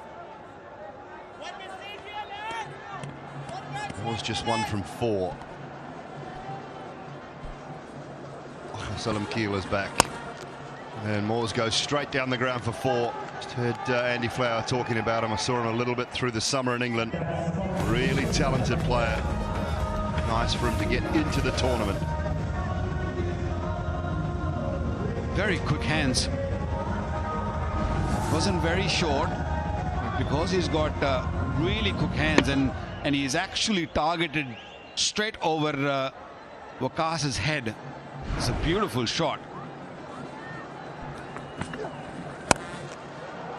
That is hammered leg side, deep into the grandstand. No, that's not a good delivery, Solanki. This was way too short, stood up nicely, and Moores was very quick once again to put it away for 6. Beautiful shot once again, using that short boundary. Even this would have been on the other side, it would have been a 6. 89 sixes so far we have seen, and it's early days. You're going to see plenty more. 19 required now of 22 deliveries.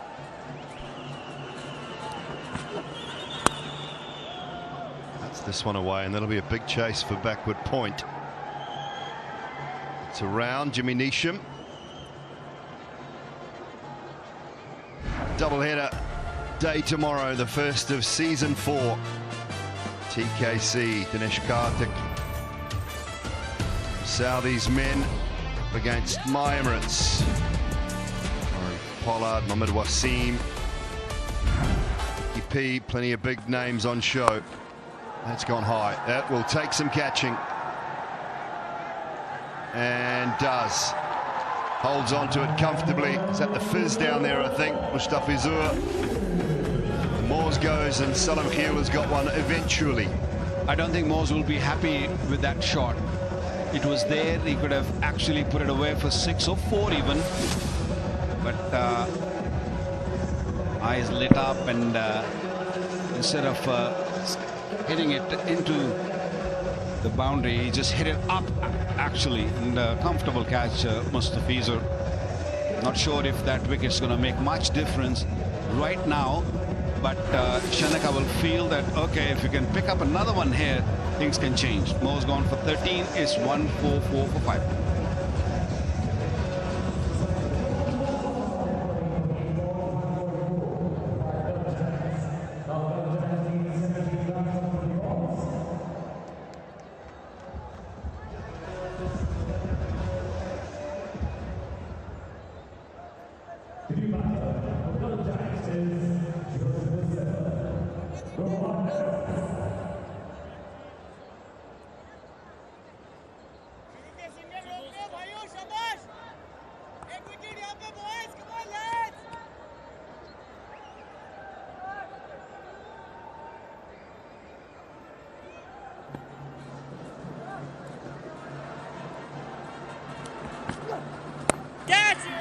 Chips this one, Gerard Erasmus. Will only be the single.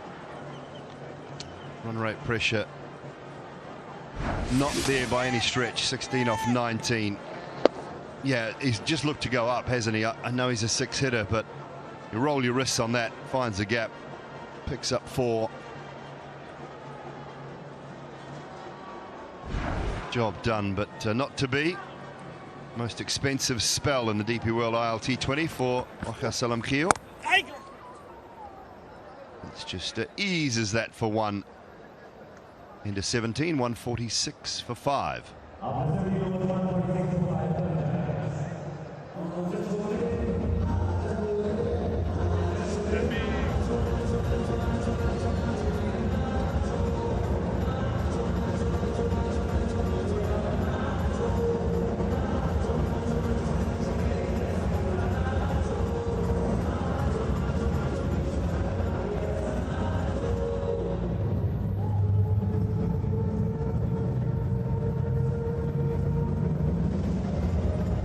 It's 5 and over.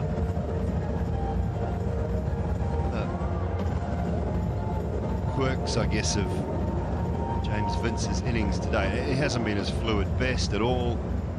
He's struggling with the running between the wickets, but the thing is, when you look at that 5 wickets down, Waka, he's still there, 39 of 39. In the context of a game of T20 cricket, you might think, well, it's strike rate not really good enough, but in a second innings, in a chase, it's just about getting across the line and getting the 2 points. I think because they were not chasing big total, they needed someone to play that anchor role in that middle order. That's why he came at number 3. He didn't open today. Coming at number 3, the clear message was to just hang around, don't have to really rush. Let Nissanka and Party do the hitting and quick scoring, and that's what he did. A very smart cricketer, being a captain also in this league. Some days you don't really have to take much risk, just win the game. And to win the game is just to be out there and stay there and make sure you just keep rotating the strike.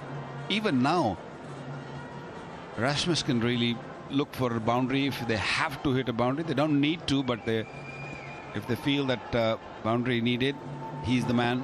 He can just go for it.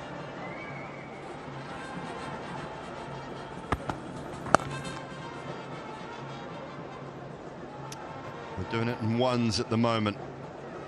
Have to find something, the Dubai Capitals. Another loss here tonight, and then all of a sudden tomorrow night's game becomes quite crucial for them. Team back in action up against the Abu Dhabi Knight Riders, Sunil Narayan's men.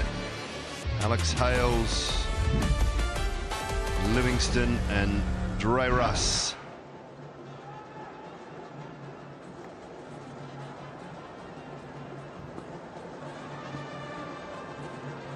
It don't get any easier for the Capitals.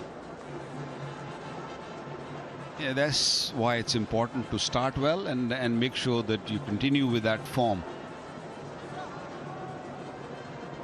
You can very quickly go in these tournaments downward if you don't really take care of the games which we can win.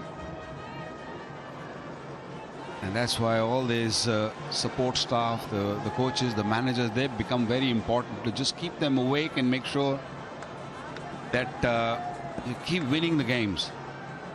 But at the moment, the Capitals, they need to find a win first. First win can bring 2 or 3, and then have a tough job in their hand playing Abu Dhabi Knight Riders tomorrow. The Abu Dhabi Knight Riders, they've won 1 and they've lost 1, so they'll be hurting too. That also brings that last singer 150, 5 wickets down, run rate required under 5, no issues. Capitals last season, having won the title, they started poorly. They lost 3 of their first 4 last year. Well, earlier this year, last season. It's pulls powerfully and all the way. That makes it even easier now for the Gulf Giants. They're just 5 away. First 6 of the evening for James Vince. Another knuckle delivery, it wasn't really pacey. He had to really wait for that shot, but the timing was so good. This Kookaburra cricket ball stays very hard most of the overs you bat, and this one traveled very quickly. 10 of the over so far. Last ball, just short. Might go for 2 here. I think Vince is he's still struggling enough to say no. Don't think I would have got back. 2 to go, 157 for 5.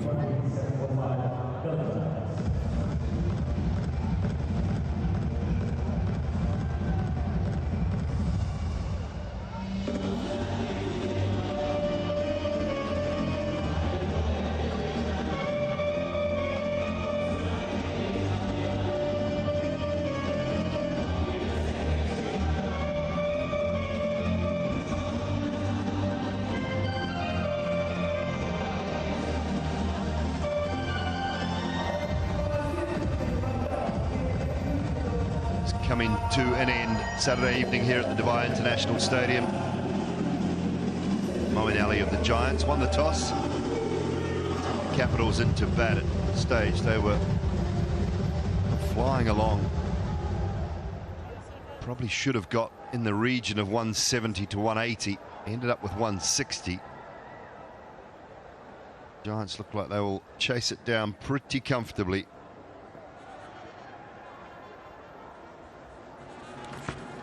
Awadullah is first. Just the single.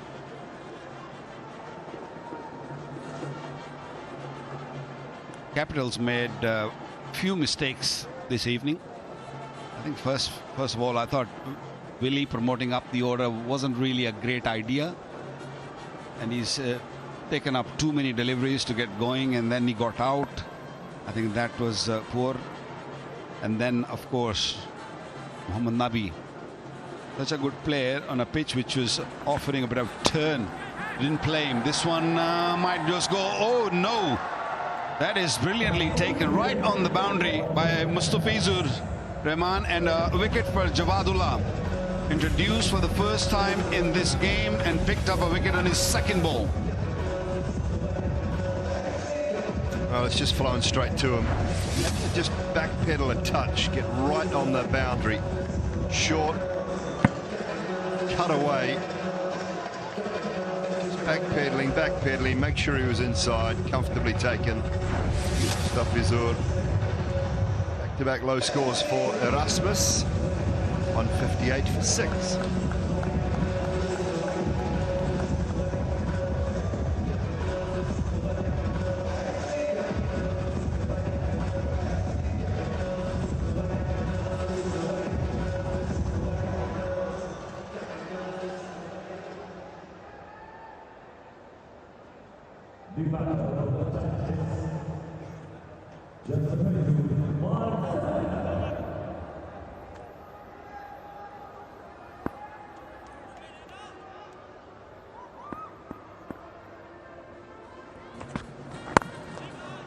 Comes the Yorker in nicely.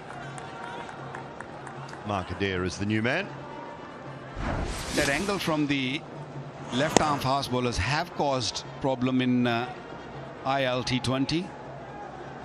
It's not that easy to score runs against, and if it's swinging, they have caused issues. We saw Ajay Kumar the other day bowl beautifully, especially with the new ball. He swung and bowled lovely Yorkers. But I think that angle always creates some issues. Little misfield. Might be just one. I think they have to rethink many things. Nabi is their man. I thought they could easily played him. And then Farhan Khan, who impressed everyone, a fast bowler, a wiry fast bowler, good pace, get extra bounce. And this pitch offers a little bit of assistance. And you see the grass on the surface. You can easily bring him in for that little extra kick, extra pace.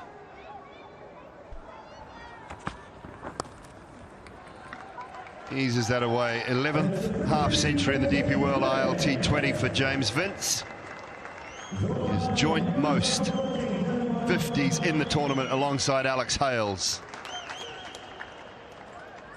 Been measured. At times it's looked a little uncomfortable for him with that hip injury. He's seen it through, and just one run required now. In the middle, we all thought that he should just go off, and now we realize that it was important for him to stay out there for the win cause. Another bouncer. This might be wide, and this might be the end of the game, and the Giants winning by 4 wickets. It's quite a comfortable victory. Well played, James Vince. I thought with all those injuries, with that issues with running between the wicket, he's done excellent job. Took the team home. Second victory of the tournament, early days, but Jonathan Trott and party, they'll be very pleased with the performance, the way the bowlers bowled, and then of course going in and finishing the game. Yeah, record over the Capitals now. 6 wins, 2 losses for the Giants. They've been good tonight.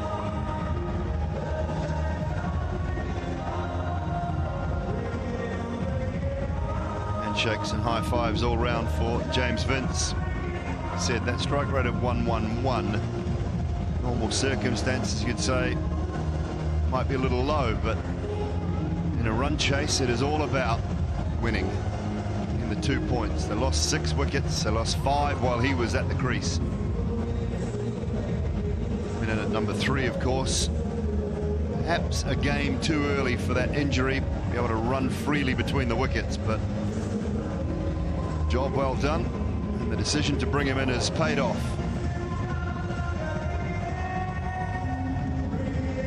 Work from Moeen Ali and his Gulf Giants tonight.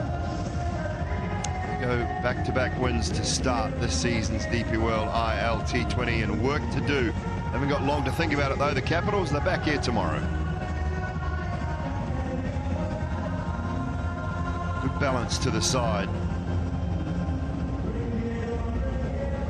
The Gulf Giants bowled nicely through the middle, hauled things back well. They only have to chase that 161 in the end, and it should have been a lot more.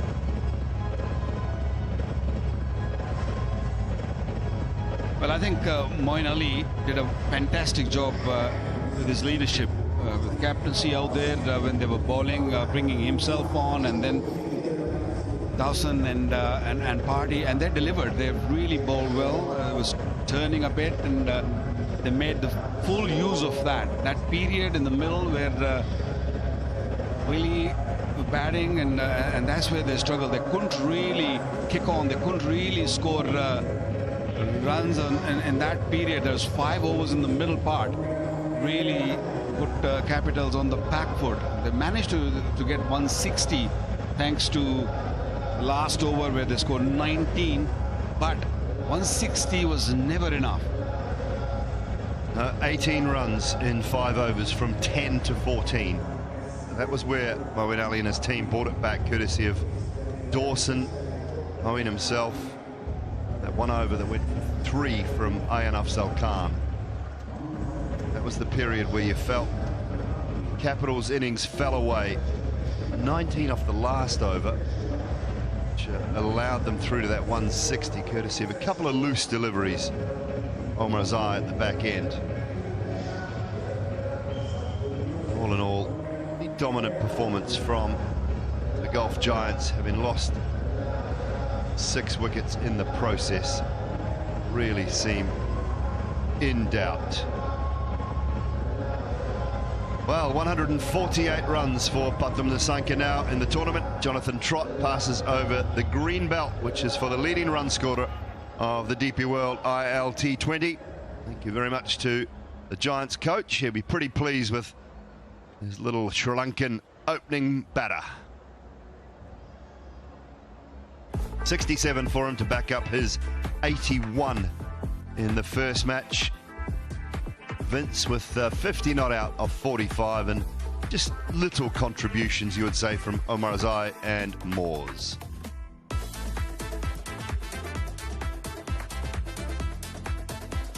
.97, that was the key one between Pathum Nissanka and James Vince. Vince did a lot of the observing, but from the moment Nissanka was dismissed, then he just controlled the innings nicely to give the Gulf Giants their win. 2 wickets for 26 for the Fizz. Waqar Salam Keel 1 for 45, his most expensive spell in the DP World ILT20. Shanaka with a couple of wickets late in the piece, but it was just a little too late for the Capitals.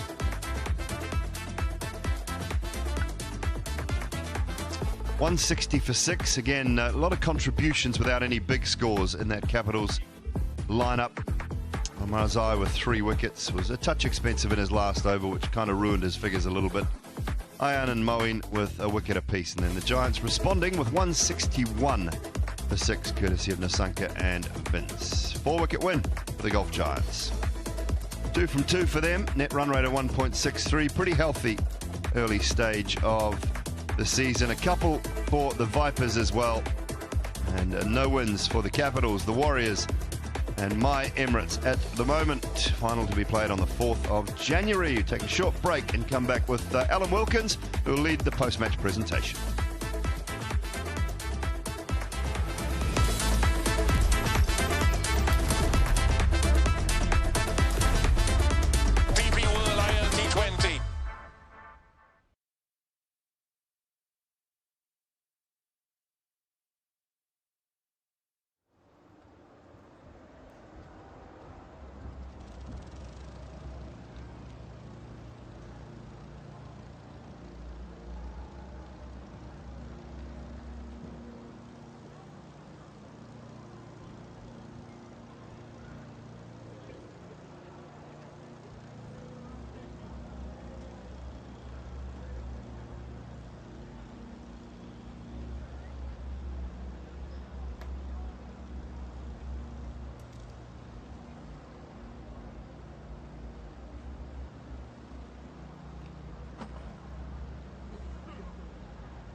DP World ILT20. Match number 5 of the DP World ILT20 Season 4, all done. Capitals 160 for 6. In response, it was the Golf Giants, 161 for 6. The Golf Giants winning by 4 wickets. They go 2 from 2 to start the season. Let's go to Alan Wilkins for the post-match presentation. Well, first of all, we would like to thank all the sponsors of the DP World International League T20 for Season 4. DP World, One Expat, Big Ticket, TCL and the Cycle Hub. A big thanks to our major sponsors for this tournament. And DP World ILT20 would also like to thank all the government organizations, everyone involved, including the ground authorities, for making sure this match has taken place smoothly. And a win for the Giants by 4 wickets. First award for tonight's presentation is the DP World Dispatch of the Day, and the winner gets a trophy and a check for $1,500 US. Patun Nisanka for this amazing reverse sweep 6 off Waqar Salamkheil. And this was the most extraordinary six by the gifted Sri Lankan. This reverse sweep by Patun Nissanka is our DP World Dispatch of the day. And Miss Ebtisam Al-Khabi, Senior Vice President for JAFSA Sales, presenting the award on behalf of DP World. Thanks very much indeed, and well batted, Patun. Okay, let's talk to Dashan Shanaka, who's captain of the Dubai Capitals. Dashan, let's have a little word with you here. There we go. Just there's your mark right there. Okay, so it was a close contest, but your fellow countryman, he's difficult to bowl to, isn't he? Yeah, he's in his form in his life. So at the moment, you know, bowling anything at his hip means going for six. He's amazing, because I mean, he's so small, and yet he hits the ball so far, so he's going to give trouble to a lot of teams in this tournament, isn't he? Yeah, he worked hard, you know, over the recent past. He wanted to make sure that he's coming up with that level he needs to maintain in that international level, and absolutely happy the way he has come. I have seen him growing from the very small time, so really happy for him. Back to your innings. Did you lose your way a little bit in that innings? You got off to a good start in the power play, and then you just went quiet. What happened? See, we could have been a little more intent with the bat in that middle period. We didn't try to find the gaps with the bat, you know, rather than waiting to hit the long ball. We need to rotate the strike as well. And of course, Roman Pavel, I think he could have gone a bit earlier, and myself, probably we might get this right in the next game. What number did you bat? Was it 8? I can't remember actually. I think you've got to go higher. Anyway, thanks very much indeed, Dashan. We'll see you very soon. Good luck. It's a long way to go in the tournament. Thank you very much. Thanks, Dashan. Okay, now then, let's ask the captain of the Gulf Giants, Moeen Ali, to sign the match ball, which has been given to him by Miss Ebtisam Al-Khabi, Senior Vice President for JAFSA Sales. And we'll have a little shot for the camera. Thank you very much. On the mark, please. Sorry, Moeen. Sorry, I've got to do this, otherwise they'll shout at me. Moeen, well done. Look, that's 2 out of 2. What pleased you most about this win tonight? The fact that we got the points and we feel like we can still play better. I thought we actually bowled really well. I thought myself and Dos in the middle, we squeezed them a little bit, and yeah, the fact that we got the points and we can still play better. Yeah, I spoke to Dashan about your little match winner. I mean, he's amazing. He's a bundle of dynamite. He's a brilliant player. I mean, I think for a while now, I believe he's one of the best players in the world in all the formats. He's very hard to bowl at. Plays amazing shots, and he takes anyone down, and he's confident, he's strong, and quietly goes about his business. He certainly does. Just a word on James Vince. He looked like he was struggling tonight. Was that a bit of a gamble playing him? A little bit, but he's a quality player, and today I thought he just did a great job. So you can't always play well, and you don't always have to look good. Even in time when we went out, we just said, look, you stay there, just knock it around. You're doing a great job for the team, and you need someone like that sometimes in T20 cricket on sticky wickets, and the situation was that he played the situation really well. Great stuff. Thanks very much indeed. Thanks a lot, Moeen. Moeen Ali, captain of the Gulf Giants. And so our Player of the Match award, our final award tonight, a check for $1,500 and a trophy, and it goes to the Gulf Giants, Patun Nissanka.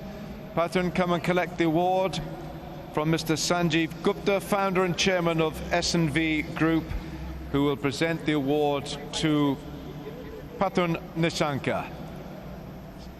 Sanjeev Gupta, founder and chairman of SNV Group. Thank you, Sanjeev. There we are, just there. So, Patun, this is a ground that you like. You got 100 against India. Why do you like batting here? Yes, I like that venue because most of the time I score runs here. That's why I like here. What's the secret? Why are you batting so well?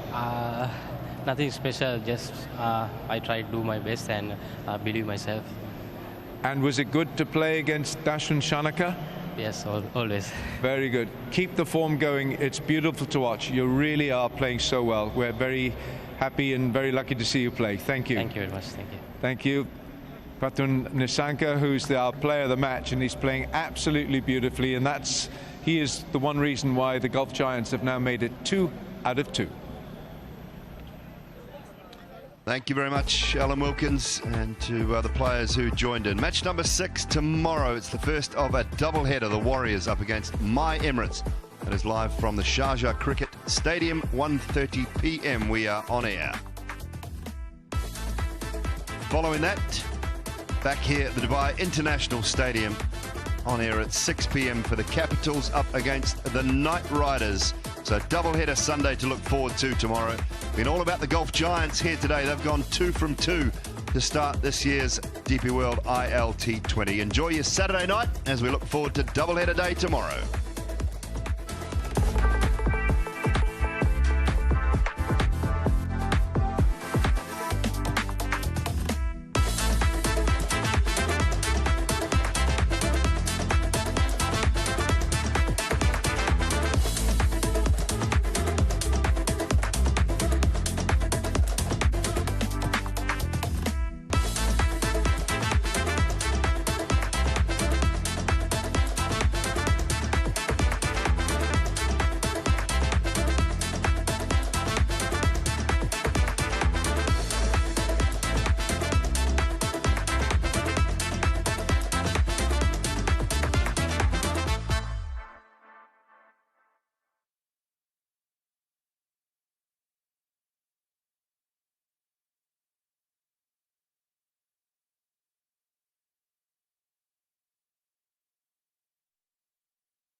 Match 5 here at Dubai International Cricket Stadium, and it was the Golf Giants again against the Dubai Capitals this time.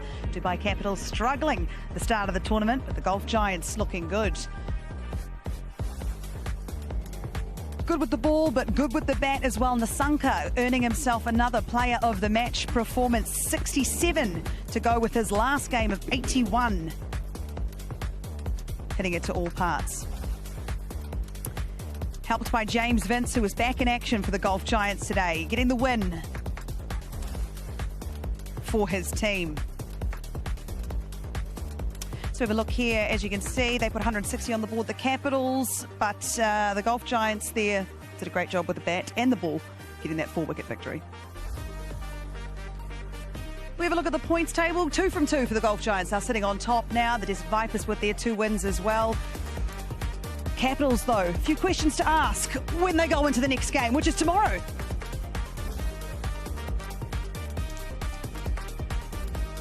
Welcome into Cricket Safari. Jonathan Trott is joining Andy Flower and Waka Yunus and myself. Congratulations, this coaching gig's pretty easy. No, definitely not, but thank you very much. I'll take it.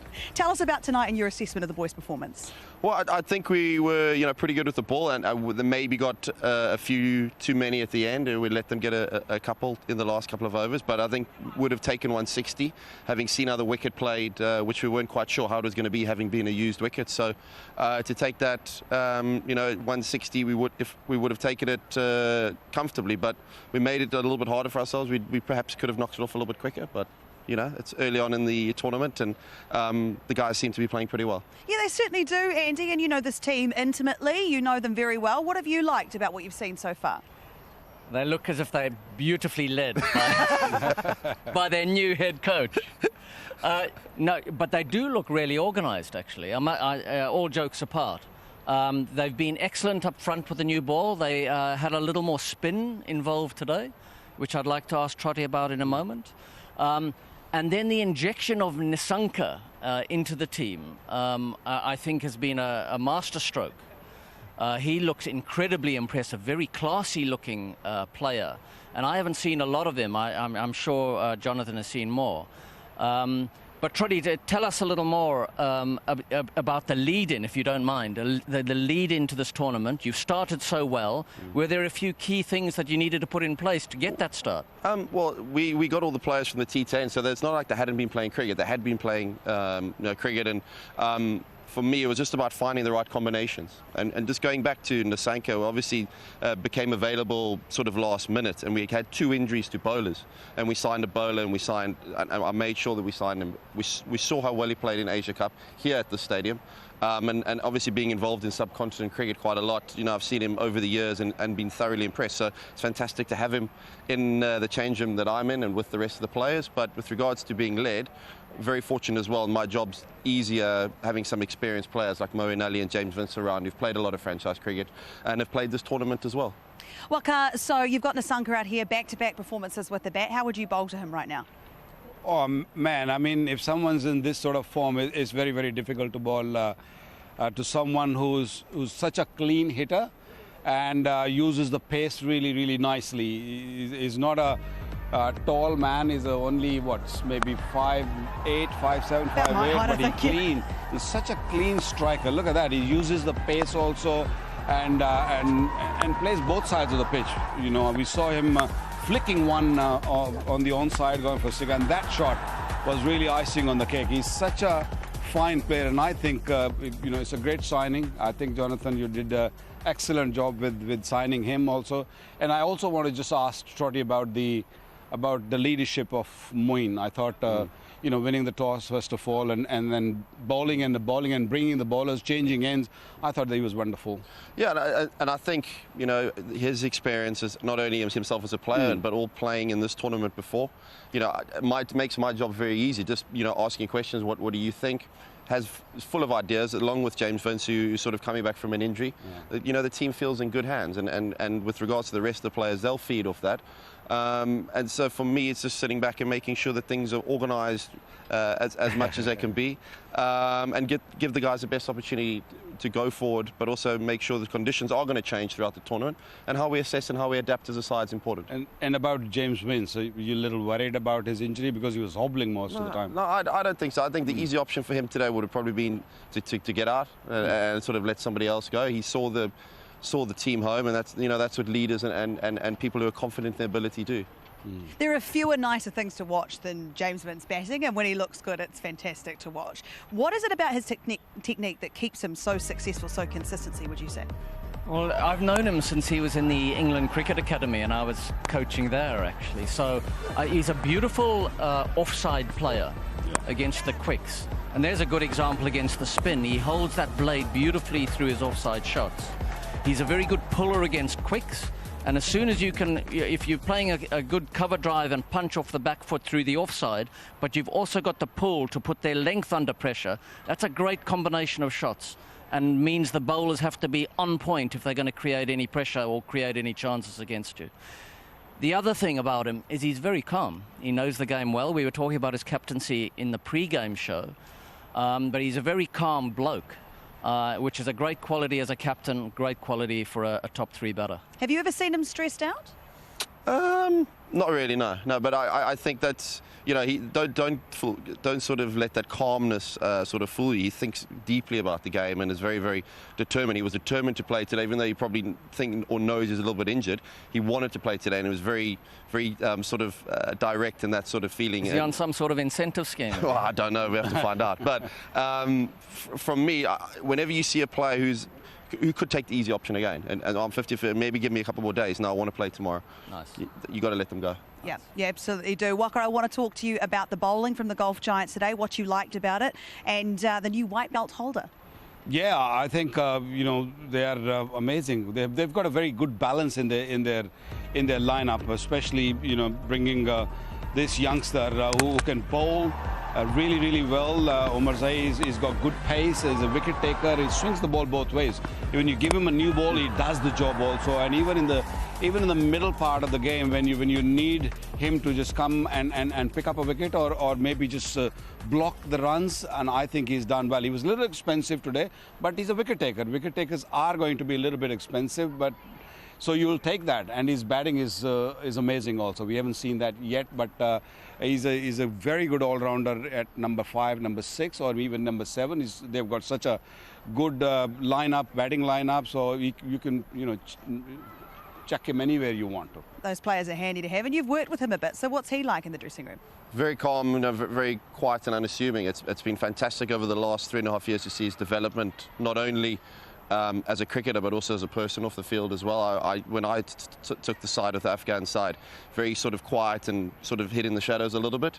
But as soon as, seeing him a few times, within 20 seconds, 30 seconds of seeing him bat or bowl, I knew we had something special. And to see that him rise, and he's now the ODI Player of the Year, ICC, it makes me very sort of proud as a coach to see these guys and changing their lives. It's very cool to see. And tonight we saw a great performance. You've got 2 wins from 2 games. It's a nice way to start any tournament. But if you were looking for areas to improve on, we heard Moeen Ali in the post-match talk about how it was great to get the points, but you can be better. What are the areas that you think you'd be better in? Maybe just closing out a little bit, understanding the sort of field dimensions and getting that right. We're going to be on a different pitch on Monday, so, a bit lopsided again in the field, and so we have to plan for that, and it will be a used wicket again, so we'll have to make sure we get our selection right and when we get to the ground on Monday. All right, well, best of luck for that. Thank you so much for coming over and chatting us today. Go and enjoy the celebrations. 2 from 2. I'll keep so you can keep that microphone. That's our gift to you. Fantastic. We got plenty. Right, so we have some contest winners.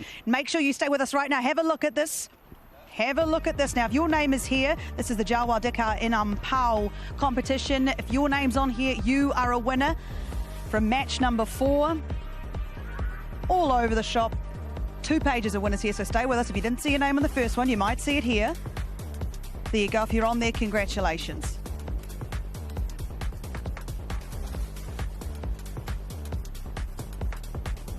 So the Golf Giants, they get the victory. The Dubai Capitals, what are they going to do now? Because it's a tough way to start a competition, losing 2 on the trot, especially when you're defending your title.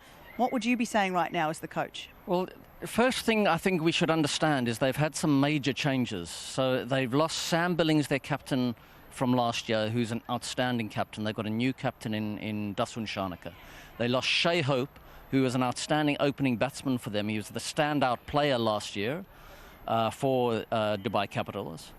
And also Sikandar Raza, who's a very good all-round cricketer and a bundle of energy in the dressing room, in the hotel, and out here in the field when they're out bowling and fielding.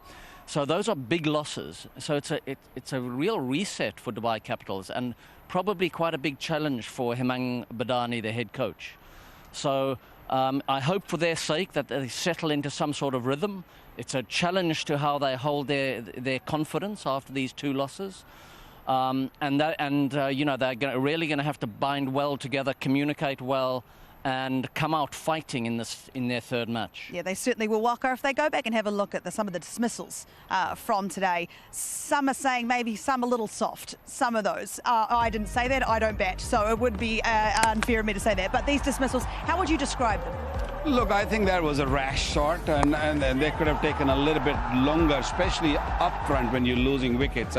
And also when you facing the spinners, I thought they were very, very slow. They batted for 5 overs in the middle from 10 to 14, where they lost wickets and also didn't score. They scored only 18 runs. When you lose that many wickets, you're not going anywhere. And I thought, you know, the Giants were superb. They were just brilliant. They just bowled so well.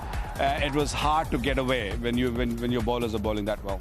Andy, what of the batting order? Because there were some suggestions that Rovman Powell could go somewhere else. What would you do? How would you have it? Well, I must say, looking at their order that they used today, Rovman Powell coming in at 7 and Dasun Shanaka coming in at 8. They're just too low. They need the exposure to the amount of balls that gives them the opportunity to turn a game. They are match winners, both those guys, with a bat. Dasun Shanaka is a proper stroke maker. Rovman Powell, all the power in the world. But if they're only offered 5 or 6 balls to face, you're not getting the most out of them. They should have a think about that. Yeah, I wasn't sure why Willie was sent up the order. I mean, okay, Wicket might be a little bit difficult, but they're professional. They've played enough cricket. They've been around the world playing different leagues. They know how to manage. And the way Andy just mentioned the names, Shanaka and Ronald Powell, and I mean, you're just wasting them basically. You know, batting down the order.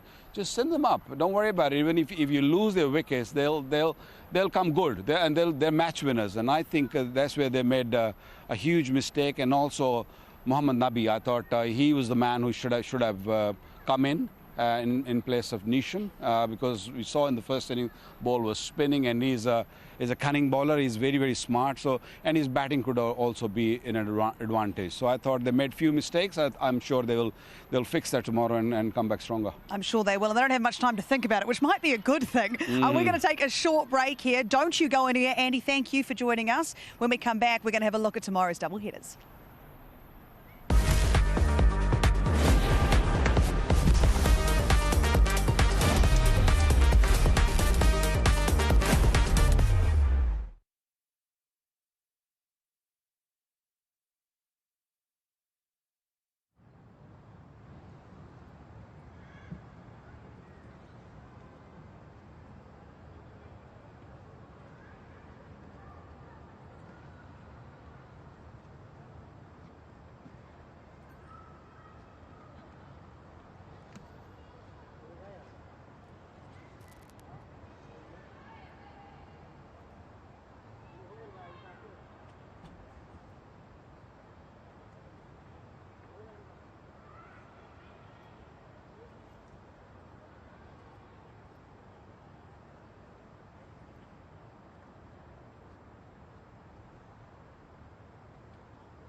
Welcome back to Cricket Safari. Another good day out for the golf giants here in the DP World's ILT20. They have kicked off Season 4 beautifully. 2 wins from 2 games now, beating the Capitals by 4 wickets. Hello everyone, welcome back. Mike Hazeman is joining Wakara now, and myself on the sideline now. And what you've done pretty much every game of this tournament so far. Where does this one rate for you, and what's your initial assessment? I was disappointed in the Capitals. I thought they were going to come out firing a bit today. The mistakes they made the other night, it was pretty much the same. I mean, no one got more than 40, and that's a real problem. They did get better in their power play this time around. And they only got to the 160 mark, which is a par score, and that included 19 off the last over. So they were always struggling, and I think it was going to be tough in that moment because I think they lost a little bit of air in their bubble actually at the halfway mark, and then they got back into the game just a fraction towards the end from the Giants. But I think the Giants are always going to be okay, providing Vince was there. And I was concerned about that as well because he was obviously hobbling around the place for a while. But yeah, disappointed in the Capitals. I think the Giants will be pleased with their performance overall, and now top of the table, which has got to be a nice tick for them. It's a nice way to start any tournament, isn't it, Walker? Yeah, 2 out of 2. I mean, you can't ask for more, but it's just a start. Don't, underestimate anyone or don't overestimate anyone. I mean, there's plenty of cricket to be played. It's a whole month, so you have to really keep your form going, and also you got to make sure that your players are fit. You got to keep swapping them around and keep them all in form. And yes, they are in good form. They won 2 games, and they look like a very, very good unit, and they look like a team who can win this tournament. So. Yeah, for me it's early days, but I'll really back them up. Yeah, absolutely. We're already talking about them winning it, so it's a nice way for them to be. And they've got, you talk about form. Well, Nissanka, is he in the form of his life or what? He has looked so good. Was it maybe the last year? It's been pretty solid, pretty consistent. The last year, really good. He's played in a few tournaments, T20 tournaments and performances. Obviously, the work he did for Sri Lanka against India in the Asia Cup was outstanding. That 107 in basically 50-odd balls. It was just quite ridiculous. But the way he strikes the ball, I mean, he's so small. He's such a tiny little bloke. He's got enormous ability to time the ball, hit sixes, and very composed. And he's one of those guys you can see straight away. He's just got a little bit more time than most. And if you're a batsman who's got more time than most and looks like you got more time than most, you're going to be a very good player. And he's still obviously not at his peak. He was the first to admit that, but gee, I think he's playing superbly. Yeah, and good things come in small packages, I've always yes. Absolutely. So when you look at Nissanka and the way he's playing, how does he keep it up, do you think? Look, he's one batter who hardly moves in his crease. He's very still, and he doesn't take big stride. He just, as Mike said, that he sees the ball probably better than other players, and when you're in form and you're seeing the ball early, you can play those sort of shots. And a very small stride, and he swivels from there also, and he can play offside also. He cuts the ball really well. We didn't see that many times today because of the slowness of the surface, but I feel once he gets a pitch where there is a little bit more bounce and a little bit more carry, and he'll play better because he stands really tall. It's a bit like Vince also. He's a timer of the ball. He's probably a 6 hitter. He hits a 6. He looks to sort of scoop it up. He doesn't really hold back. So he is one man they really have to take care of. Make sure that he stays in form, stays fully rested also, because you don't want to burn players here also. He looks like, to me also, the other thing about him, and you'll know players like this, and so will you, Laura, I mean, obviously in the rugby world as well, he looks to me as though he's one of those blokes who wants to improve all the time. I reckon he would have been really disappointed he got out when he did. And one of the secrets of being a really fine sportsman is the next day you front up. I think I've heard Waz talk about this quite a bit. You do very well, you perform for your country. You've got to make sure the next day you front up, you perform even better, and the next test match even better. He looks like that sort of guy to me. So I think that's going to be something that's going to push him quite nicely. And if he can get that right with the ability he's got, I mean, there's not going to be much going to stop him. That's how good I think he could be. Yeah, he plays all formats. He plays test match cricket also, one-day cricket. He's the Sri Lanka's main batter at this stage. And he most of the time he gives a really good start. Even in test matches he plays the same way. He doesn't really hold back. He reminds me of Dilshan a little bit, because Dilshan was another batter who test match, one day, T20, whatever format, that's the way he's going to play, and he plays that way. And you know, when you have player like this who will get you going, and you know, the teams will win more games than others. Yes, they certainly will, and they are doing that at the moment. And we are well into it here at the DP World ILT20. Our first of the double headers is tomorrow. The first up game is at Sharjah Cricket Stadium, one of my favourite stadiums, that one. And is the Sharjah Warriors. Can they bounce back, taking on my Emirates, who equally would like to bounce back from their losses to start their campaign? That's an interesting challenge. Who's your money on there? Well, it is going to be interesting. In fact, I'm going to be ideal to talk about both these games because I'm doing both of them. So it's a good start for you. We'll get your practice. Yeah, that's right. Yeah, both of them. So, yeah, I'm doing both. How of them. Are you going to manage? Well, a little jet, I think. I don't know. Your jet? No, maybe not. You guys are going on jets? I have to walk. You know, that jet, not the jet which flies. The Warriors have got to play better. I mean, they're the team that I'm looking to see play better than they did the last time around. They can make a big improvement. And, of course, Emirates, you know, they're normally a side that, with the power hitters they've got, you expect them to be... not Emirates. Emirates. Yeah, you expect them to play better than they have been so far as well. So, you know, you've got 4 teams playing tomorrow who have lost their last games. So, I mean, they've all got to pull up their socks and make sure they come right tomorrow. Because they've got to actually get on that winning trail, because you can't sort of get in the games and lose too many in a row at the start. Then you're playing catch-up the whole time. Which is no way to play at all. But with my Emirates and what we saw them do out here, I mean, we did see the likes of Karen Pollard's get a wee start, and it was good to see. It was exciting to watch, and hoping that he'll just continue that on tomorrow and really help his team. Yeah, too good a team to keep them out of the winning streak. I think, yes, they had a poor start, but they have got so many great players of T20 cricket that, you know, I'm sure they are going to bounce back. Sharjah Warriors got to be a little bit more worried.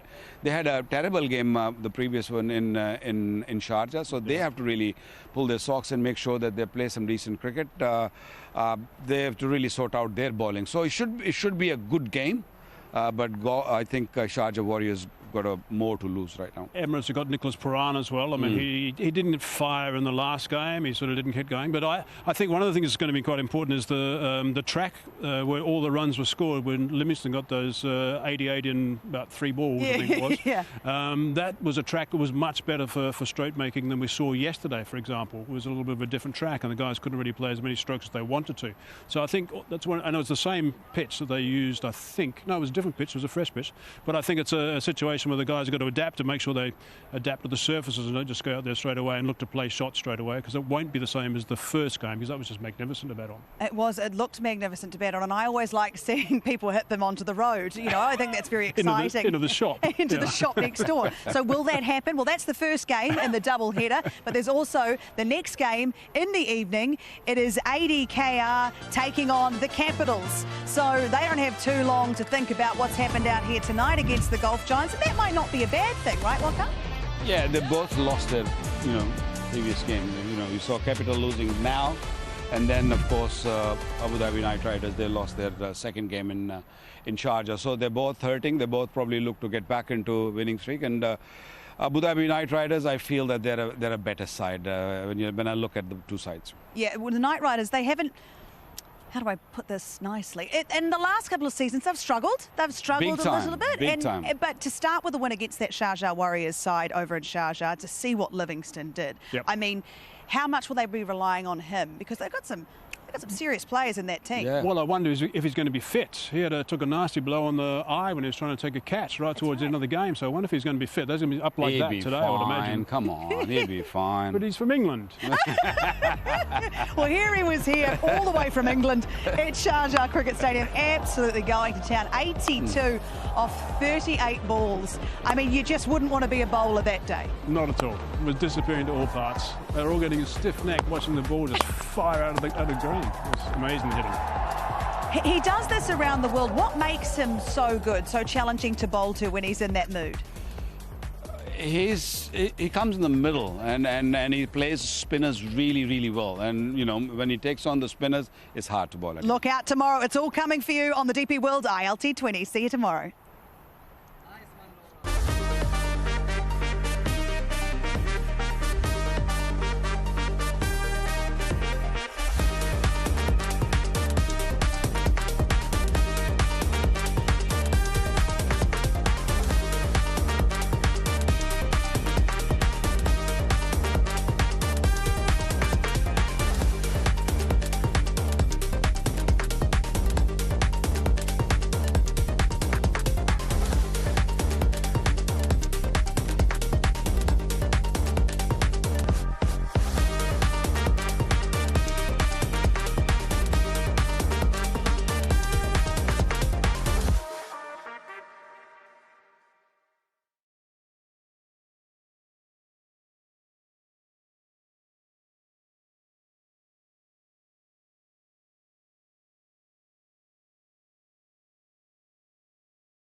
Mm-hmm.